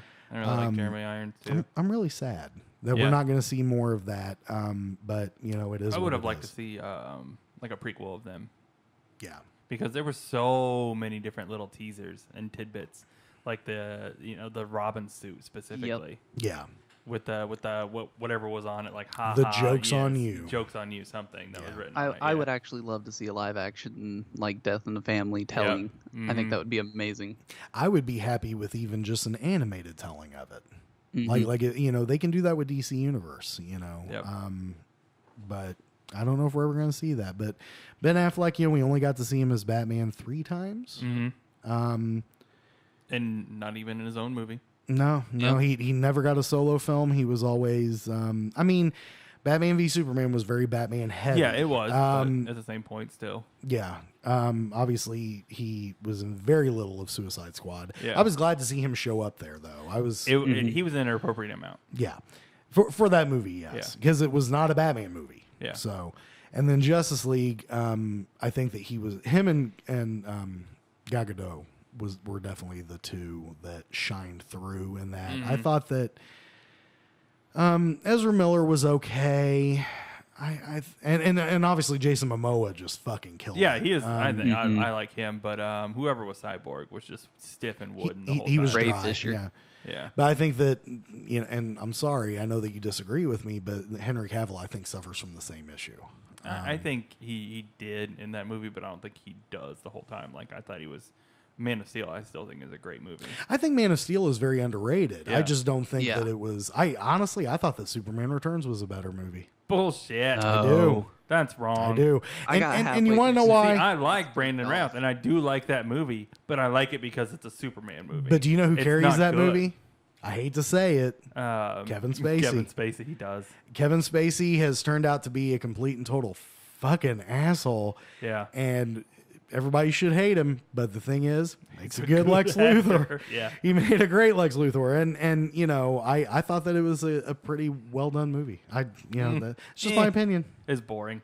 Yeah, but you know, one thing I will say for Man of Steel, I really liked Russell Crowe in that. Yeah. And I'm not even yeah. a huge Russell Crowe fan. I like Virtuosity, and that's about it. Yeah. But he was That's a really good one, too, he's yeah. fantastic in that movie. We need to talk about that sometime at length. I love that movie. I think that we should do a segment where we talk about like old movies that have been forgotten, because that one largely has. But have you ever seen need a Virtuosity? remake of that one. Oh, it's so good. It's so good. It's dated. It's very dated. Yeah, especially with considering The concept is dated, Yes. and the visuals are dated. Yeah. Both at the same time. So. We're going off the rails. Okay, so yeah, Spence number 4. Ben Affleck, I really wish we could see more. Unfortunately, we're not going to get to see more. So that's my number 4, Spence. Number 4, you're I'm up. going to save us some time on talking. Samesies with Joe on number 4. I got Ben Okay. Affleck. Cool. Batfleck number 4. No shit. Nice. What about you? Nope. Save it, Brandon. Save us. Kevin Conroy. What? Oh, whoa. How? Oh, I like the animated series. Sorry. No, we're saying how is he not higher? yeah. Oh, Yeah. you'll see. Okay. All right. Fair Fine, enough. fine. Fair Wow. enough. Yeah. So That's a shocker. you know, you gotta remember, I was kind of late to the game with Batman. Like, Okay. I didn't grow up with as a Batman fan. So I your was Batman experience is more Dark Knight? Yeah, Okay. yeah. From Makes Dark sense. Knight All right, forward. Yeah. Okay. And So- then forward and then back a little Yes. bit more? Yeah. Okay. So yeah, I started with Dark Knight, and then I jumped forward or followed that, and then went backwards, and yeah. You've seen some more now. Yep. Okay. So yeah, that's why it's That a makes little a little lower more on the list. sense now. Yeah. So yeah, Okay. All right. super quick. That was a little shocking. Yeah, I'm kind of mad, but I get it. Yeah. Fair enough. Fair enough. It's just experience. Or lack of. The thing, well, I mean, there is no such thing as a wrong opinion. Yeah. No. Except for And Mark- occasionally comes Except out for as Jar Jar Vince. fucking Binks. Yeah. Or George Clooney as Batman. Okay. My number 3 was Christian Bale. Okay. Now, just because he's my number 3 does not mean that those movies are in the number 3 spot. Those are by far the crowning achievement of Batman films in general. And I group agree. the 3 of them together. Yeah. Dark Knight Rises is not as strong, but it's still a solid, good, great movie. It's got some soft parts, but the thing Yeah. is, I think that, the one that obviously, the parts that did well, it did really well. The Dark Knight is obviously the best of Oh, the it is by far. by far. I Because think it's probably the best comic book movie. I would even go so far as to say it's a great crime movie. Oh, in it is. general. No, it is, Oh, yeah. and that's why I'm just to say all comic book movies. I'm sorry, it's the best. I'm going I to would look agree. up real quick. IMDb, I know they have It's in the its top top 50. 100. Yeah, Oh no, it's probably the last time I I think it's like checked in was top 10. the last time I checked was a couple of years ago. I think it was number 2 Yeah, Wow. under Shawshank Redemption and Yeah. ahead of The Godfather. yeah. Let me look at this real quick. Top rated movies, and of course these are user ratings. It has dropped to number 4. Still really fucking The good. 3 movies that are considered better are number 1 is Shawshank Redemption, Yep. number 2 is The Godfather, and number Okay. 3 is The Godfather Part 2. Not a big Godfather fan, so I love I'm The not either. Godfather. I get it, And and I'm just to fine give with it, it, but not just to mine. give it My stuff. perspective as to what it beat, I'm going to say the other top 10 really quick, in order descending. 12 Angry Men, Schindler's List, Lord of the Rings, Return of the Ring, Pulp Fiction, Good, the Bad, and the Ugly, and Fight Club. Yeah. Okay. Nice. I can't believe Fight Club's in it. There's really no stinkers in there. Oh, I love Fight Club. I didn't. I'm not. Okay, I'm weird. not a big fan of the Return of the King. I don't like Lord of the Rings. I don't period. either. Oh, I love Lord of the Rings. And I think that I'm very much with Randall on those movies. I think the Schindler's List is a little bit overrated. But I'm not saying it's a bad movie. I'm just saying it's overrated. like it. Pulp Fiction, I definitely agree with. Oh yeah. As a non-Western fan, The Good, the Bad, and the Ugly, great film. oh yeah. Fantastic. I love Fight Club. I love the Godfather movies. 12 Angry Men is really good as well. So, and then Shawshank. Oh, yeah. Come on, Yeah. you know. It's almost a perfect movie. But anyway, Christian Bale. So the thing that I loved about Christian Bale, whenever he was casted, the only thing that I really recognized him from was Patrick Bateman in American Psycho. And So I'm that's like, really anyone had seen him. And at Yeah. that point, really, or at least in America. well, he was a child actor. yeah, he was in. but I don't think really anybody was going, "Oh, the Newsies guy." Exactly. Yeah. So- Yeah. And then Empire of the Sun, I think he had was been in a few and- other things, yeah. but they're all bit parts. And he stood out. He's a very talented actor, and everybody knew Oh, that. But yeah. the thing is, he brought a vulnerability to Batman that we Mm-hmm. didn't get to see before because they went further back. With the Burton Schumacher films, Batman was getting started, but he was already kind of an absolute at that point. All of the stuff with his parents and with his training and everything else, they didn't dive in. Mm-hmm. It was done. They didn't even so much as fucking mention the training. Yeah. It was just his parents died. He was rich. Which is He really, became Batman. It's half the movie of Yeah. Batman Begins, really. Yeah. Him- You him do not learning. Yeah. you do not see him in the suit until I believe it's an hour 10. I could Yeah. be wrong on that, but that's a pretty That's a hefty chunk. that is not a Batman movie, it's a Bruce Wayne movie. Yeah. Yeah. And then The Dark Knight, I mean, I don't think I even need to say anything No. about. Fantastic film. Almost perfect. The Dark Knight Rises, I agree with you that there are definitely soft parts, but I think that the way they were able to do Bane and the way Yeah. they were able to do The underground scene where they come out of his armory. yeah. Yeah. He baked the breaking the bat scene. Yes. That's a fantastic scene. They were incredibly faithful because I love the Nightfall arc. Yeah. And that's where a lot of that came from was the Nightfall arc and the I was like, how are they going to show him breaking his back? Because that's really Fucking comical. doing it, man. But the thing is, they did it and it looked convincing. yeah. And it showed Batman Begins had the young, determined, somewhat broken but not quite bruised, I Yeah. guess is the way to put it, Bruce Wayne. Dark Knight showed what happens when the pressure is on, whenever they start turning up the heat. The whole theme of it is escalation. Yeah. And which they mentioned at the end of Batman Begins. What about escalation? You know, we buy semi-automatics, they start using automatics. Yeah. You know, We start wearing Kevlar, they buy armor-piercing rounds, you know. That's the whole point of it. They did a great job of setting up that second film with the end of the first. And Christian Bale played those aspects, you know, the young, hungry one, the one who's still a little inexperienced, but he's starting to get his groove, but then all of a sudden he's faced with really difficult decisions and the kind of mental, you know, like literally pulling his brain apart, trying to figure out what to do. Should I be Batman because it's the right thing to do, or should I kowtow to this maniac just to save lives? But am I really going to save lives because this fucking guy's probably a liar? Yeah. Right. Oh, yeah. And then the third movie is just a broken man. Yeah, it is. Who literally has to do everything he can just to save his city, including seemingly sacrificing himself. Yep. Yeah. So, and I love that the line where Selena Kyle says, who is never referred to as Catwoman in that movie. Did you ever notice that? Oh, no, yeah. Never she's once. Not Catwoman, yeah. I mean, she is, but she's not. Yeah. Don't they call her like a cat burglar or something Yeah, that? They say that, yeah. They make cat references, but she's never referred to. She's only referred to And her as little Selena goggle Kyle. things. Yeah. That look like ears when they're flipped up. She says, you know, come with me. You've given these people everything. And he says, not everything, not yet. Yeah. Just thinking about it gives me chills. That is such a strong scene. There are so many good lines in those. One of my favorite scenes is whenever he's talking to Commissioner Gordon, he says, like, even a man who's putting a coat on a little boy. Yes. And like, you see him fly away, and he's like, Bruce Wayne? And yeah, that one. I got chills just now thinking about that. My favorite interaction between the two of them is at the end of Batman Begins is the last line where Gordon says, I never said thank you. And Batman looks back at him and says, and you'll never have to. Yeah. God damn it, it's so good. You gotta watch those movies. Dude, it's I got them in 4K up They're there. I'm perfect. just Oh, like, they're oh just man, great. I may be up for a while tonight. So anyway, Christian Bale is my number 3. Spence, you're up. So for my number 3, I actually have Diedrich Bader. Wow, Yeah. nice. You really like that one. Yeah, I do. He kind of embodies like the more detective side of Batman when in like the series, and it's kind of done.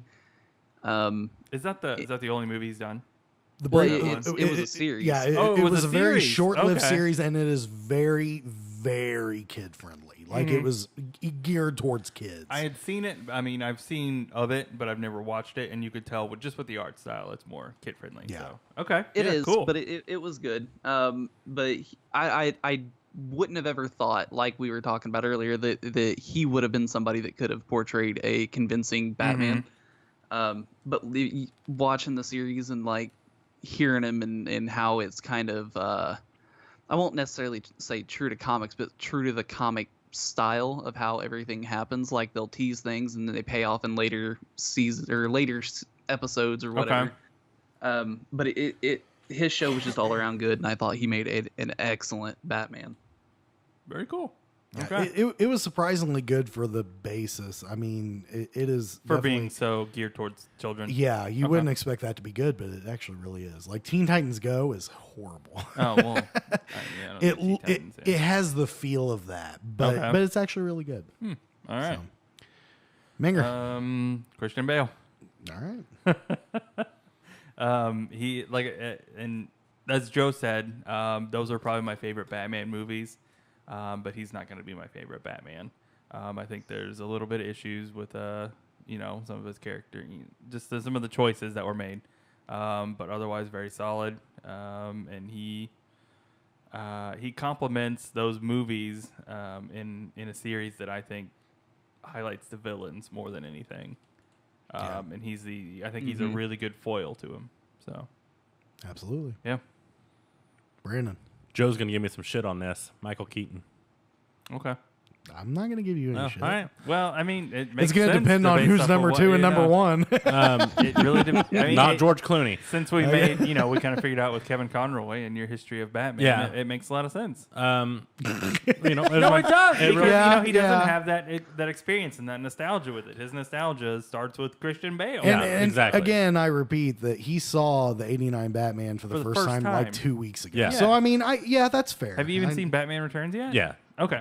Yeah, you had seen that. He one. saw that one Yeah, before, okay. yeah. But he was a really good Batman. He really is. He played it so well, and I don't know. He was just really good, and that's why he's my number 3. Mm-hmm. I get you. Okay. All right, Joe. It's on me. Okay, number 2, Michael Keaton. Hey. Obviously, Michael Keaton is the Batman that I have the most history with. When I was young, like in diapers, it was Adam West. I caught it in syndication, and my parents really encouraged that. They thought you that can watch that one. Yeah, definitely. And then Tim Burton comes along with his little movie, and they were like, "Fuck." So, I've sung Michael Keaton's praises all around, not just as Batman, but I mean, he's great at everything. We've talked about multiplicity on the show. Motherfucking Beetlejuice. The Vulture. Yeah.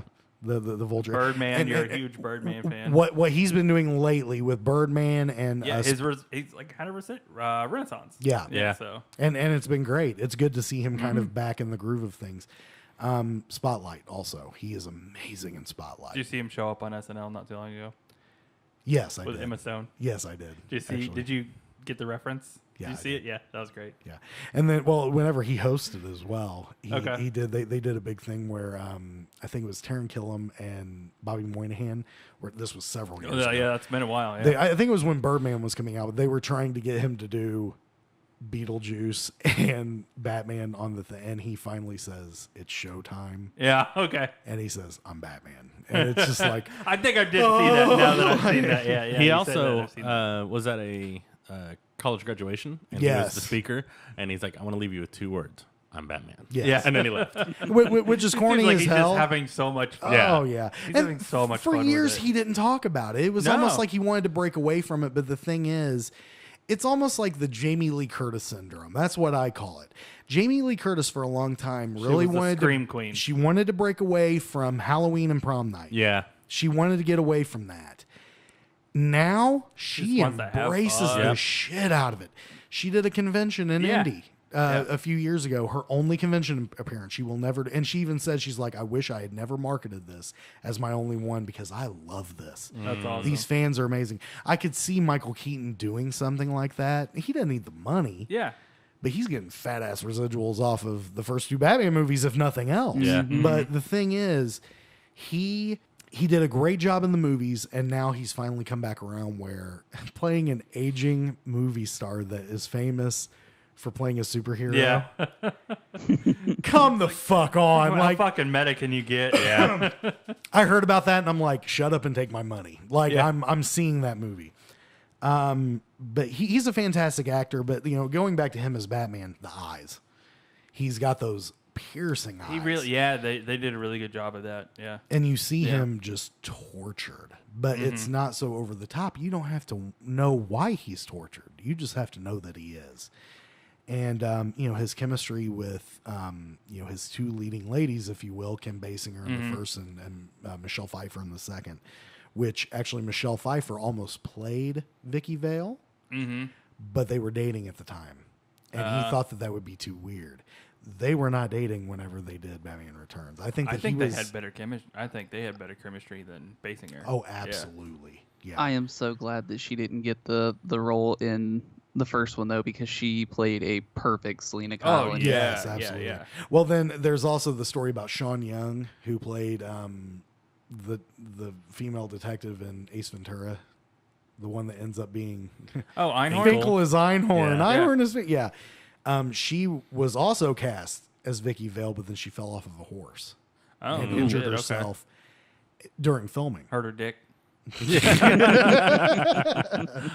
She thought she was Christopher Reeve, but anyway. What? Too soon? It was like 25 years ago. It's not too soon. It's just in bad taste, Joe. I'm pretty Do you sure not know that me? this week was actually, at some point this week was actually the anniversary of when he fell off the horse and became paralyzed. No, wow. Okay, brought it down. Yeah. Wow. Anywho, and then she Yeah. tried to get on as Catwoman and actually she got thrown off of the Warner lot because she showed up in a meeting with, I think it was between Tim Burton and John Peters, I think. and she like busted through the door and jumped up. She was wearing like the Julie Newmar Catwoman costume, and was like, "I'm Catwoman." Rawr. They're like, "Get this bitch out of here!" First thrown off of a horse, then I'm I think she could have done a pretty good job now that I think about it, but I don't know. I think Michelle Pfeiffer was the. I mean, of course, this is nostalgia, playing a part, but I think she was the perfect choice for it. And I mean, obviously, Michael Keaton for me, a lot of it is nostalgia. I have a very soft spot in my heart for the '89 Batman. This list is all nostalgia. Oh yeah, it is. That's kind of why we do this. Yeah. So, all right, Spence, what you got? Muff said, "Go ahead, Spence."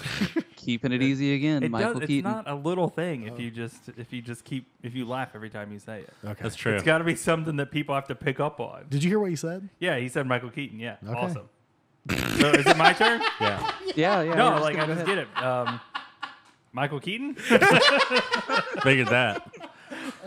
Wow. For all those reasons, the one thing I really like in those movies, and it goes, he's so he's very stoic, but you can tell he has a lot of just pent up aggression inside of him. Yeah. And I really do love that scene. When I first watched it, it was kind of funny, but now looking back, it does serve a little comic relief, but it also it seems a little bit more serious where he he grabs that fire poker and he like bashes the face. Yeah. Oh my god! Yeah. You want to get nuts? Let's get nuts. It's so daffy. Yeah, it is. It really and is. it plays the comic relief, but I feel like I don't know. It doesn't seem as silly to me anymore. I can see the kind of the little bit of a snap there. Yeah. That scene proves what kind of actor Yeah. Michael Keaton is, because he does you want to get nuts? Come on, let's get nuts. And then the Joker aims the gun at him and says, "Have you ever danced with the devil in the pale moonlight?" Which is a great line. Yeah. And you see him go from crazy in a split second to what? That one little tick where his face changes. It's like, oh my God, like that's fucking acting. Yeah. Like that, it was incredible. I gotta stop talking about this because I'll go on for hours. He'll go on forever. But how good is that though? No, it is. Yeah. Mm-hmm. All right, Brandon. My number 2, Ben Affleck. Okay. All right. Cool. Okay. Okay. I really, really liked it. Or liked him in Batman vs. Superman. Yeah. I don't know. Something about him. It's, He's kind of a He was badass. good. yeah. Yeah. He, Like, and I it's like not your his, typical Batman. It's more like warmongled Batman. Yeah, dude's a fucking Oh, yeah. animal. He's a fucking tank. and he doesn't give a shit. No. Like, he just fucks people up. Yeah. Seen shit. At He's that very point. battle-born. He's ready Yeah, to yeah, fucking and that's let why I loose. liked it. It was very it was different than all the other Batmans I had seen. Yeah. in a way of he's been through some shit. Yeah. And not just And it was different, because I think it was the first time that we had ever seen Batman with a gun. Yeah, exactly. So yeah, I don't know. That's why I hit my number 2, because it was so warmongled and beaten down to the where all he has is aggression. yeah, yeah. No, I He's just get an that. Yeah. angry guy. Yep. Well, I mean, he's shell shocked. Yeah. And he's cynical. Yep. And honestly, he doesn't know he's trying to find his place. Yeah. In all of this, and where what side he's on, he doesn't know. And he Yep. kills. That's the Yeah, other thing. that's- In that movie, he kills, but they make it a very, very strong point at the end of it. He chooses not to kill Lex Luthor. Yep. Yeah, He realizes what he's doing is wrong. Yep. And he goes back to his original mission, which is to do right. Yep. yeah. He had gotten almost lazy. Some pretty In damn his good aggression. training montage too. Yeah. Oh, I'm, yeah. I'm a sucker for a good training montage. He loves him some CrossFit. I love me some fucking Rockies. What I love. All right. There's no easy way out. Now, There's no shortcut home. I almost feel like you, me, and Mings will have the same number. I was literally just getting ready to say Can that. we just but- do 3, 2, 1? Kevin Kevin Conroy. Conroy. Okay. And Brandon's different. I think Yeah. ours is literally only number 5's different for us, I believe. I think so. Yeah. Yeah. Number 5 and number 3 for me.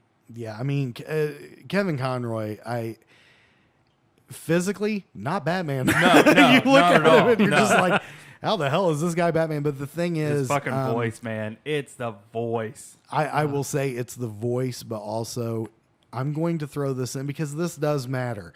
We've talked about Marvel and how these parts give these people responsibility. This guy, I want to tell you a very short story. Yeah. Kevin Conroy, whenever he was a struggling actor, worked in restaurants. That's, it's not an original story. And he was in New York right after 9/11.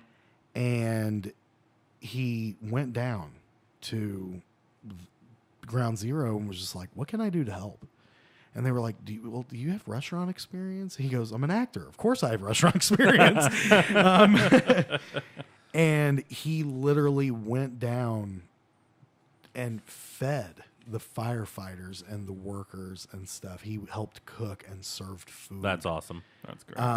A guy who probably, he could have just bounced. You know what I mean? Like, I'm sure he's not a billionaire, but he's probably fairly well off. I mean, he is, by the way, just to, in case you didn't know, it's fairly obvious, he is the longest serving Batman. Yep. He's been in more projects than anybody else as Batman. I mean, he is Batman. But in real life, he's Batman because he's showing up and helping in a situation like that, which he didn't have to do. But no one would have known that he didn't. Exactly. That's like Steve Buscemi doing Yeah, it too. exactly. Going back and helping out. He didn't have to, but he felt like it was his duty to go back and do what he could. Yeah. And I think that, Christian Bale, I think also kind of deserves a Medal of Honor for that because after the shooting of Aurora, he went and visited victims in the hospital. And so, I mean, that's the kind of thing, that part, think about it. In the grand scheme of things, not that many people play Batman. It's a fucking honor. It's a real honor to be asked to, whether it's voice, live action, doesn't matter. Very few are lucky enough to get to do that, have the role of a lifetime. And he has used his fame and his notoriety to do good. Yeah. And, I heard that 9/11 story and I was just like, this motherfucker is Batman. Yeah. I mean, for real, he is the personification of Batman. So, take away all of the good, the voice, the talent, take all that out and just look at what kind of person he is. That is the personification of Batman, I believe. Yeah. So do you want to add anything to that? Yeah, I'll add something. And like I said, we said it before. This especially my list, I know is personally very nostalgic for me. Yeah. It's based on that. And my whole thing, my first experience really with comic books and comic book characters was being at home your Saturday mornings and you're watching Batman, the animated series. You're watching the Spider-Man animated series, also great.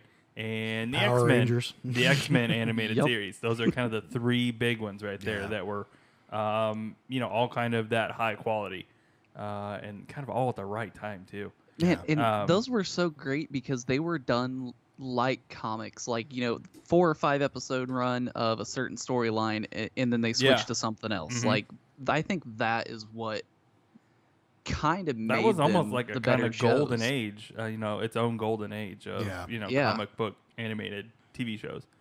Because there were a few others in there that were really good ones too. But really, it's those kind of 3 that are the big comic book ones.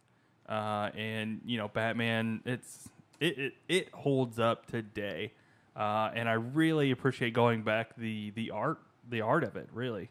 I never knew when that fucking when that time was set though. Like I have no clue what time period is going on in that movie or in that series, just because it's all over the place. But I it's got some like 30s to 50s Art Deco styling on everything, but it's also like modern weapons and stuff. Yeah. Computers. But it's still just a really cool show. It holds up well, and of course, Kevin Conroy, he's just got that iconic voice for it. It really shows the influence that the first 2, the Tim Burton Batman films had on that series. Because it really did, because it's a very gothic dark, looking. It's dark and gothic, not so much in, substance. But the overall style. I don't know, dude. It got pretty heavy. It definitely at times. did. There were some pretty heavy did. episodes. But speaking of, that's what I was speaking of was the that dark art style. Yeah. And let's not forget to mention that the Batman animated series gave us Harley Quinn, which it did. Yeah, has been a huge thing in our lives forever. But it's like most people that weren't very familiar with the show only recently found out about her. Yeah. I actually tweeted Paul Dini, who was one of the creators, and on the 20th anniversary of Harley Quinn's debut. I just said, "Hey, thanks, thank you for that character." They have a really great dynamic, and her and Joker, Yeah. it's written very well. I mean, show. you created one, especially now since Suicide Squad, and now there's going to be a Harley Quinn animated series on DC Universe, and Harley Quinn is also going to be in the Birds of Prey film. Yep. Oh, cool. And I was just like, "Thank you for that." And he actually tweeted me back. He said, "All twernt nothing, thanks." I was like, God bless you, Paul Dini. So, Brandon, who's your number one? Christian Bale. Okay. Okay, yeah. That's fair. For a Kinda couple where reasons. I thought it was going to go. Yeah. For one, that was the first real experience with Batman for me. Not a bad way to start. No, it was not a bad way to start. Not at all. And secondly, it was a big moment in history for Batman period because of the shootings. Yeah. And what he did after was, going to the hospitals and being Batman, and very similar to Conroy, where he was not just acting the part but being Batman. Yeah. That will always that'll forever be in my mind of him. Not just the movies, which were great, but him going the extra step. That's stuff he didn't have to do. Yeah, exactly. Yeah. He made plenty of money where he didn't have to do any of that. And he wanted Especially to. for a guy, I don't know, because he's from the UK or wherever he is. I don't know. I don't want to. He's Welsh. Yeah. Okay. See, I don't want to. They're all very tiny little islands. Yeah. I get mad when you say from the wrong part of it, but. I don't know if he lives here or lives there, but that definitely could have been. He's fucking European. Yeah, so that's why Christian Bale's my number one. I didn't know Conroy did very similar things. I actually didn't know that either until you said that. Yeah. Well, I didn't know up until a few years ago. I think it was actually on our vacation. I was listening to a bunch of podcasts on the way back. Yeah, you were. And I was listening to Fat Man on Batman, and I think that it was Kevin Conroy doing a live panel with Kevin Smith. Okay. That's awesome. Nice. Yeah. So that's our top 5. Yes, it is. Good stuff. Good list all around, guys. So do you guys want to match it with top 5 Jokers for next week? Or do you want to do something else? I think I think it's going to be hard to do top 5 Jokers. Yeah. I think that we would almost have to split that up into top 5 live action, top 5 animated. I don't think so. I think it would be hard to do top 5 any of them. Yeah, agreed. Yeah. There's not many more than that. Well, I mean, we can take a break from top 5 for another week if you guys want. Or We does could anybody always- have anything in mind? I mean, I'm the one making them every week. I don't want to have all the fun. You guys, I mean, I don't care. Whatever. What were you going to say, Spence?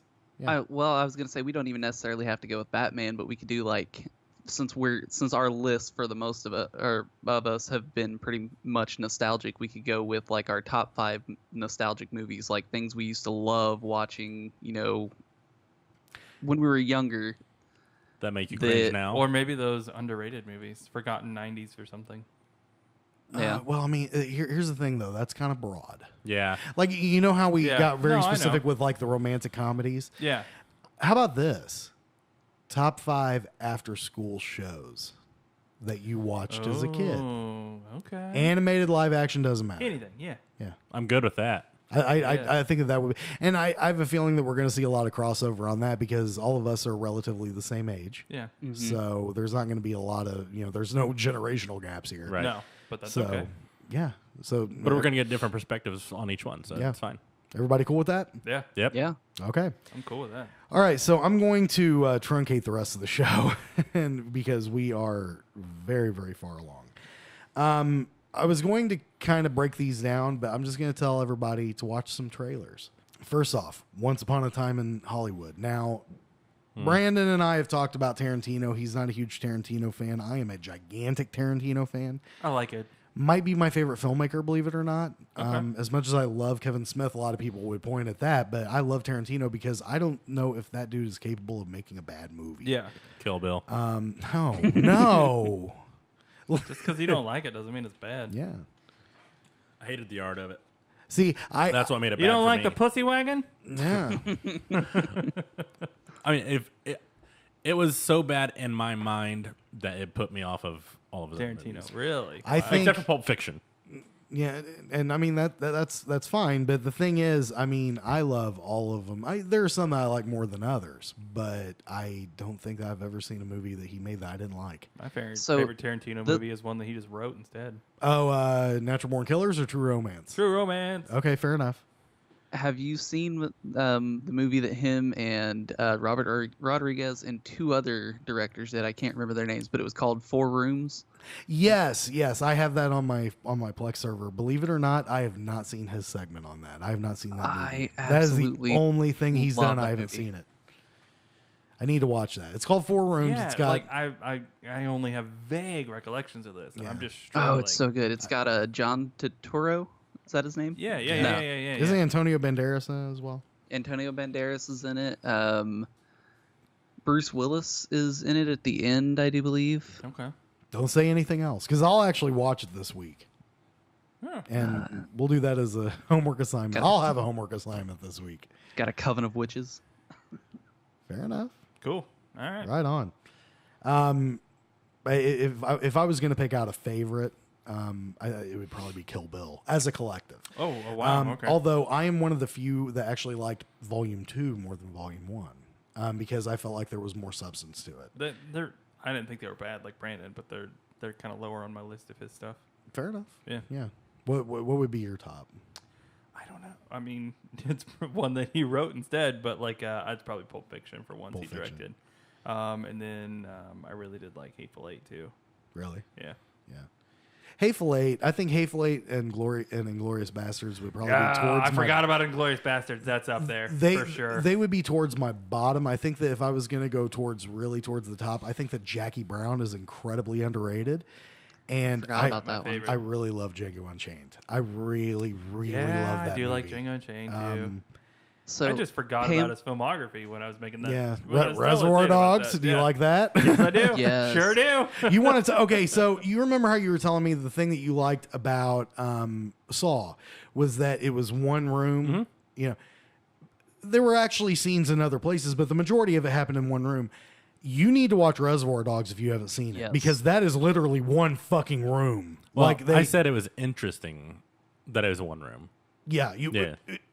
So if Reservoir you've not Dogs. seen Reservoir Dogs, you need to see If it you do anyway. like Pulp It Fiction, is though, an amazing movie, and the it's definitely cast not is like incredible. Pulp Fiction, but it's on that level of how good it is. You know what? Fuck me and my 4 rooms homework assignment. That's your homework assignment this week. Watch Reservoir Dogs. You'll like it. I think you will. Dude, Kill Bill is very different from everything else he's done. Is that fair to say? Yeah, for sure. Yeah. So if you didn't like that, don't let that get you off of Tarantino. Like, give it a shot. The one Seriously. thing I feel about Tarantino is like every single one of his movies, while somewhat similar with like the violence and all that, they all have a completely different feel to them. Yeah. I mean, everybody has their own favorite Tarantino movie because they are so different. So give it a shot. Reservoir Dogs. You mentioned Jackie Brown. I actually just started watching a new show this week called Bless This Mess with Dax Shepard, and Pam Grier is actually in that show. Oh, wow. Bless This Mess is awesome. Still It working. is funnier than shit. Samuel L. Jackson was great in that movie. Michael Keaton's in that movie as well. It's a small role. And then he did, that was based on a book called Rum Punch by Elmore Leonard. And then there was a movie right after, Out of Sight, with George Clooney and Jennifer Lopez. Yeah. He reprises the role in that because that's another Elmore Leonard. Oh, okay. I did not know that. Yeah, very small roles, but still pretty good. Anyway, the reason why I brought it up, Once Upon a Time in Hollywood takes place in '69. Leonardo DiCaprio plays a washed-up actor who happens to be living next door to Roman Polanski and Sharon Tate. Now, what happened to Sharon Tate the summer of '69? Holy shit. Yep. I did not know that's what it's about. Yes. I was telling Shaylin about that when we were watching the trailer for it. I'm going opening night. Like, it looks so good. It just drips Tarantino. I'm going to have to watch that. Yeah, dude, the trailer is amazing. And they, if you haven't seen the trailer yet, they even show Charles Manson and, the guy playing Charles Manson in the trailer. Yeah. Okay. But the cast looks amazing. Al Pacino's in it. Sharon Tate is played by Margot Robbie, and she actually nails it. Yeah. She looks a lot like her. Really good. Kurt Russell is in it. obviously the two leads are Leonardo DiCaprio and Brad Pitt.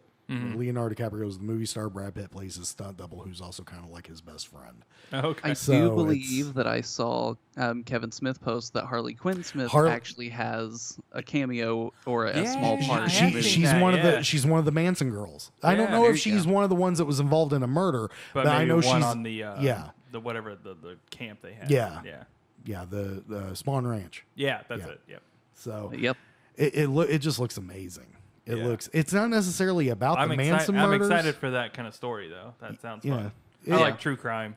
Well, so it's kind of interesting that they made this. The story is not that, but it's it's adjacent to. peripherally happening at the same time. What if they're gonna make it kind of like where the Manson girls didn't actually kill Sharon Tate and Roman Polanski, that it was something that happened with Leonardo DiCaprio's character, and they get blamed for it? I really hope not, but the thing is, that's a possibility because look at Inglourious Bastards. Yeah, the way that Hitler dies in that movie. Yeah. I mean, he does have a habit of playing games with it, but the thing that's good. That's historical fantasy. So I'm open to it, man. I think it's going to be great. That sounds like a very cool setting. Once Upon a Time in Hollywood, check out that trailer. Another one is Brightburn, which we are Can't fucking wait. We are talking about going to see it tomorrow. Basically Tomorrow, Monday. Monday. Memorial Day. All of us are either working short shifts or we're off work. So No, he has a long shift. Oh, you're just off early.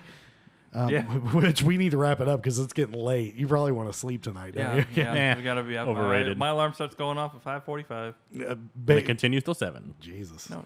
No. 6:15. Real quick, Brightburn is basically like, what if a Superman type superhero was evil? It literally looks straight up like they took the Smallville. Superman story. Yes. And he's just an asshole instead. Yeah. Oh, it looks It cool. looks I'm so okay with good. Yeah. I totally And saw a Elizabeth spoiler Banks is for there. it, but I'm not gonna Yeah, please don't. What was that, not gonna Spence? tell you what it is. But He's all when you spoiler. guys see it, it's gonna be awesome. Yeah. Okay.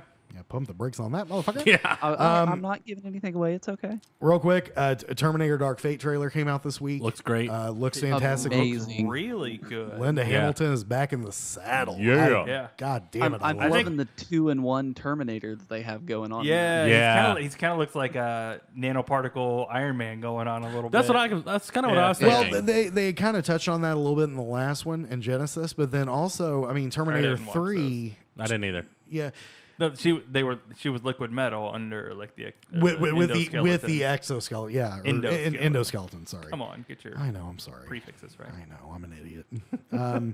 So that looks really good. My only thing about that is they chose like the dorkiest little motherfucker to ever play. That's kind of what I was thinking, I was too. like, this dude looks like he sells insurance. It's a little Latino dude. Yeah. That's what it looks like. Yeah. Looks like he Which, fucking sells insurance. I mean, race is neither here nor there. I want to clarify Well, that. no, but I mean, he's but it fucking is like- unique. he's like wearing eyes on and Dockers and the whole fucking thing too. So it's weird. Yeah. It's just definitely it's very weird. It's a different choice. That's Yeah. for sure. It looks like the kind of guy that made fun of me in middle school. Yeah.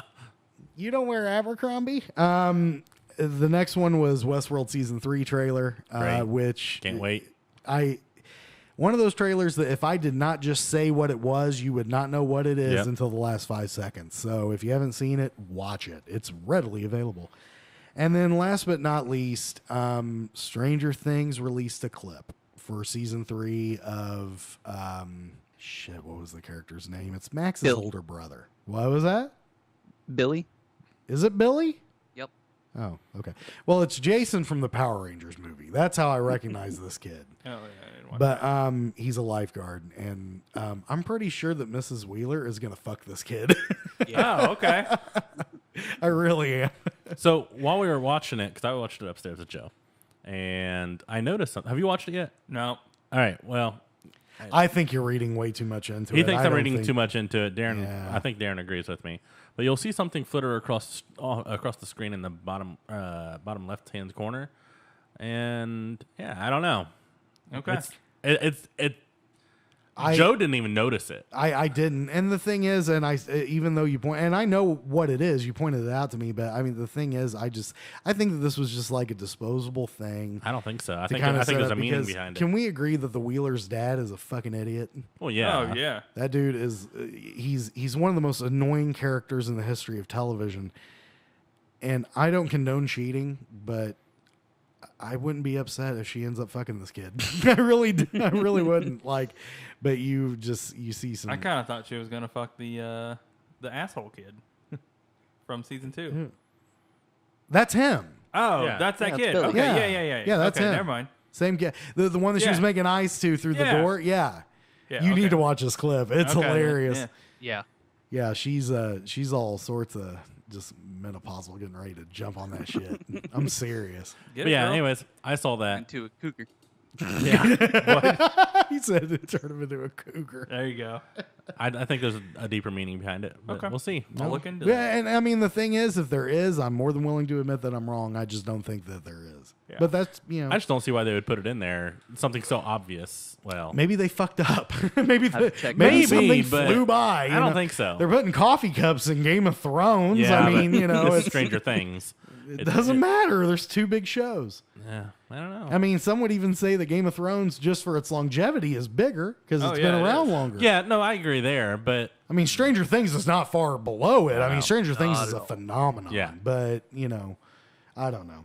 we'll see. But that's what I had for the show. We were really, we'll call that speed round. Because I had to kind of Lightning fly round. I was wanting us to get, really in depth, but we're getting ready to cross the threshold. So we probably need to wrap it Okay.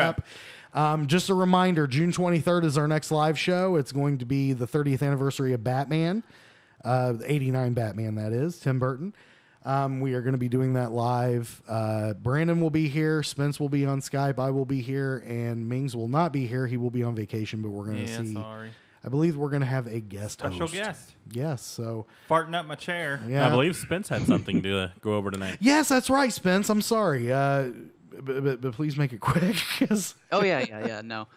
So basically, this is in history for the month of May, specifically for Marvel Comics. We have first in 1962, the first Incredible Hulk comic was released in May. Cool. In May of 1963, the very first Sergeant Nick Fury and the Howling Commandos was released. In 1974, it was the first appearance of Iron Fist in Marvel Premiere number 15. And then this one's really cool because this first appearance is about a year before the second appearance here. But the first part to this is the first appearance of the Black Suit Spider-Man in May of 1984 in The Amazing Spider-Man number 252. And then Venom, which... Oh, it was actually 4 years later, not a year later. 4 years later, Venom made his first appearance in May of 1988 Nice. in The Amazing Spider-Man number 300. Awesome. Go. That was So, very yeah. informative. Right on. Cool. So, yeah. So, real quick, I got a notification while you were reading that. Uh-oh. Just to bring up, guess what the number 1 movie was this week? We should probably bring that because we've been tracking the Avengers. I'm Yeah. not gonna. Okay. Was it Detective Pikachu? Aladdin? Oh, yeah. Really? That makes sense. $86 million. I don't know if I'll watch Holy it. shit. I want to see it. You mean the I'm not cash gonna lie. grab worked? That's domestic. I 207 million worldwide. just want nothing to do with the live action Yeah, remakes. I don't really. I'm sorry. I plan on going to see that and The Lion King when they come out. Darren's. I'm giving Will Smith his chance as the genie. Damn it! Like I've seen a couple clips with him, and he's actually pretty funny and does really well. I've actually heard good things from people who have watched it. So I mean, I Darren's don't- wanting to go see it. I'll I don't probably think take it her. looks but good, but I'm not seeing it because of Will Smith's performance. Well, he I don't think have to it'll be curse in bad. his raps, so I just think. Yeah, okay, definitely gonna go see Lion King remake though. That was That done would by probably be the Jon one that I Favreau. might see. yeah, I'd watch that. Yeah, right there, Joe. Yeah, what I'm thinking about is whenever we were doing the stream and just shitting all over Will Smith. You remember that? Yeah, I do. Why do you think I said I it? was starting to have flashbacks. But anyway, Spence, thank you for that, by the way. I'm sorry, I didn't mean to step on it with, I just... Hurry it up, though. I saw that notification and thought I would bring it up. Mings, you got anything? Yeah. Brandon? Nope. All right. Well, we'll see you guys next time. That's NerdJab for this week. I'm Joe. Brandon. I'm Justin. Vince. See you guys later. Good night. Bye. Bye.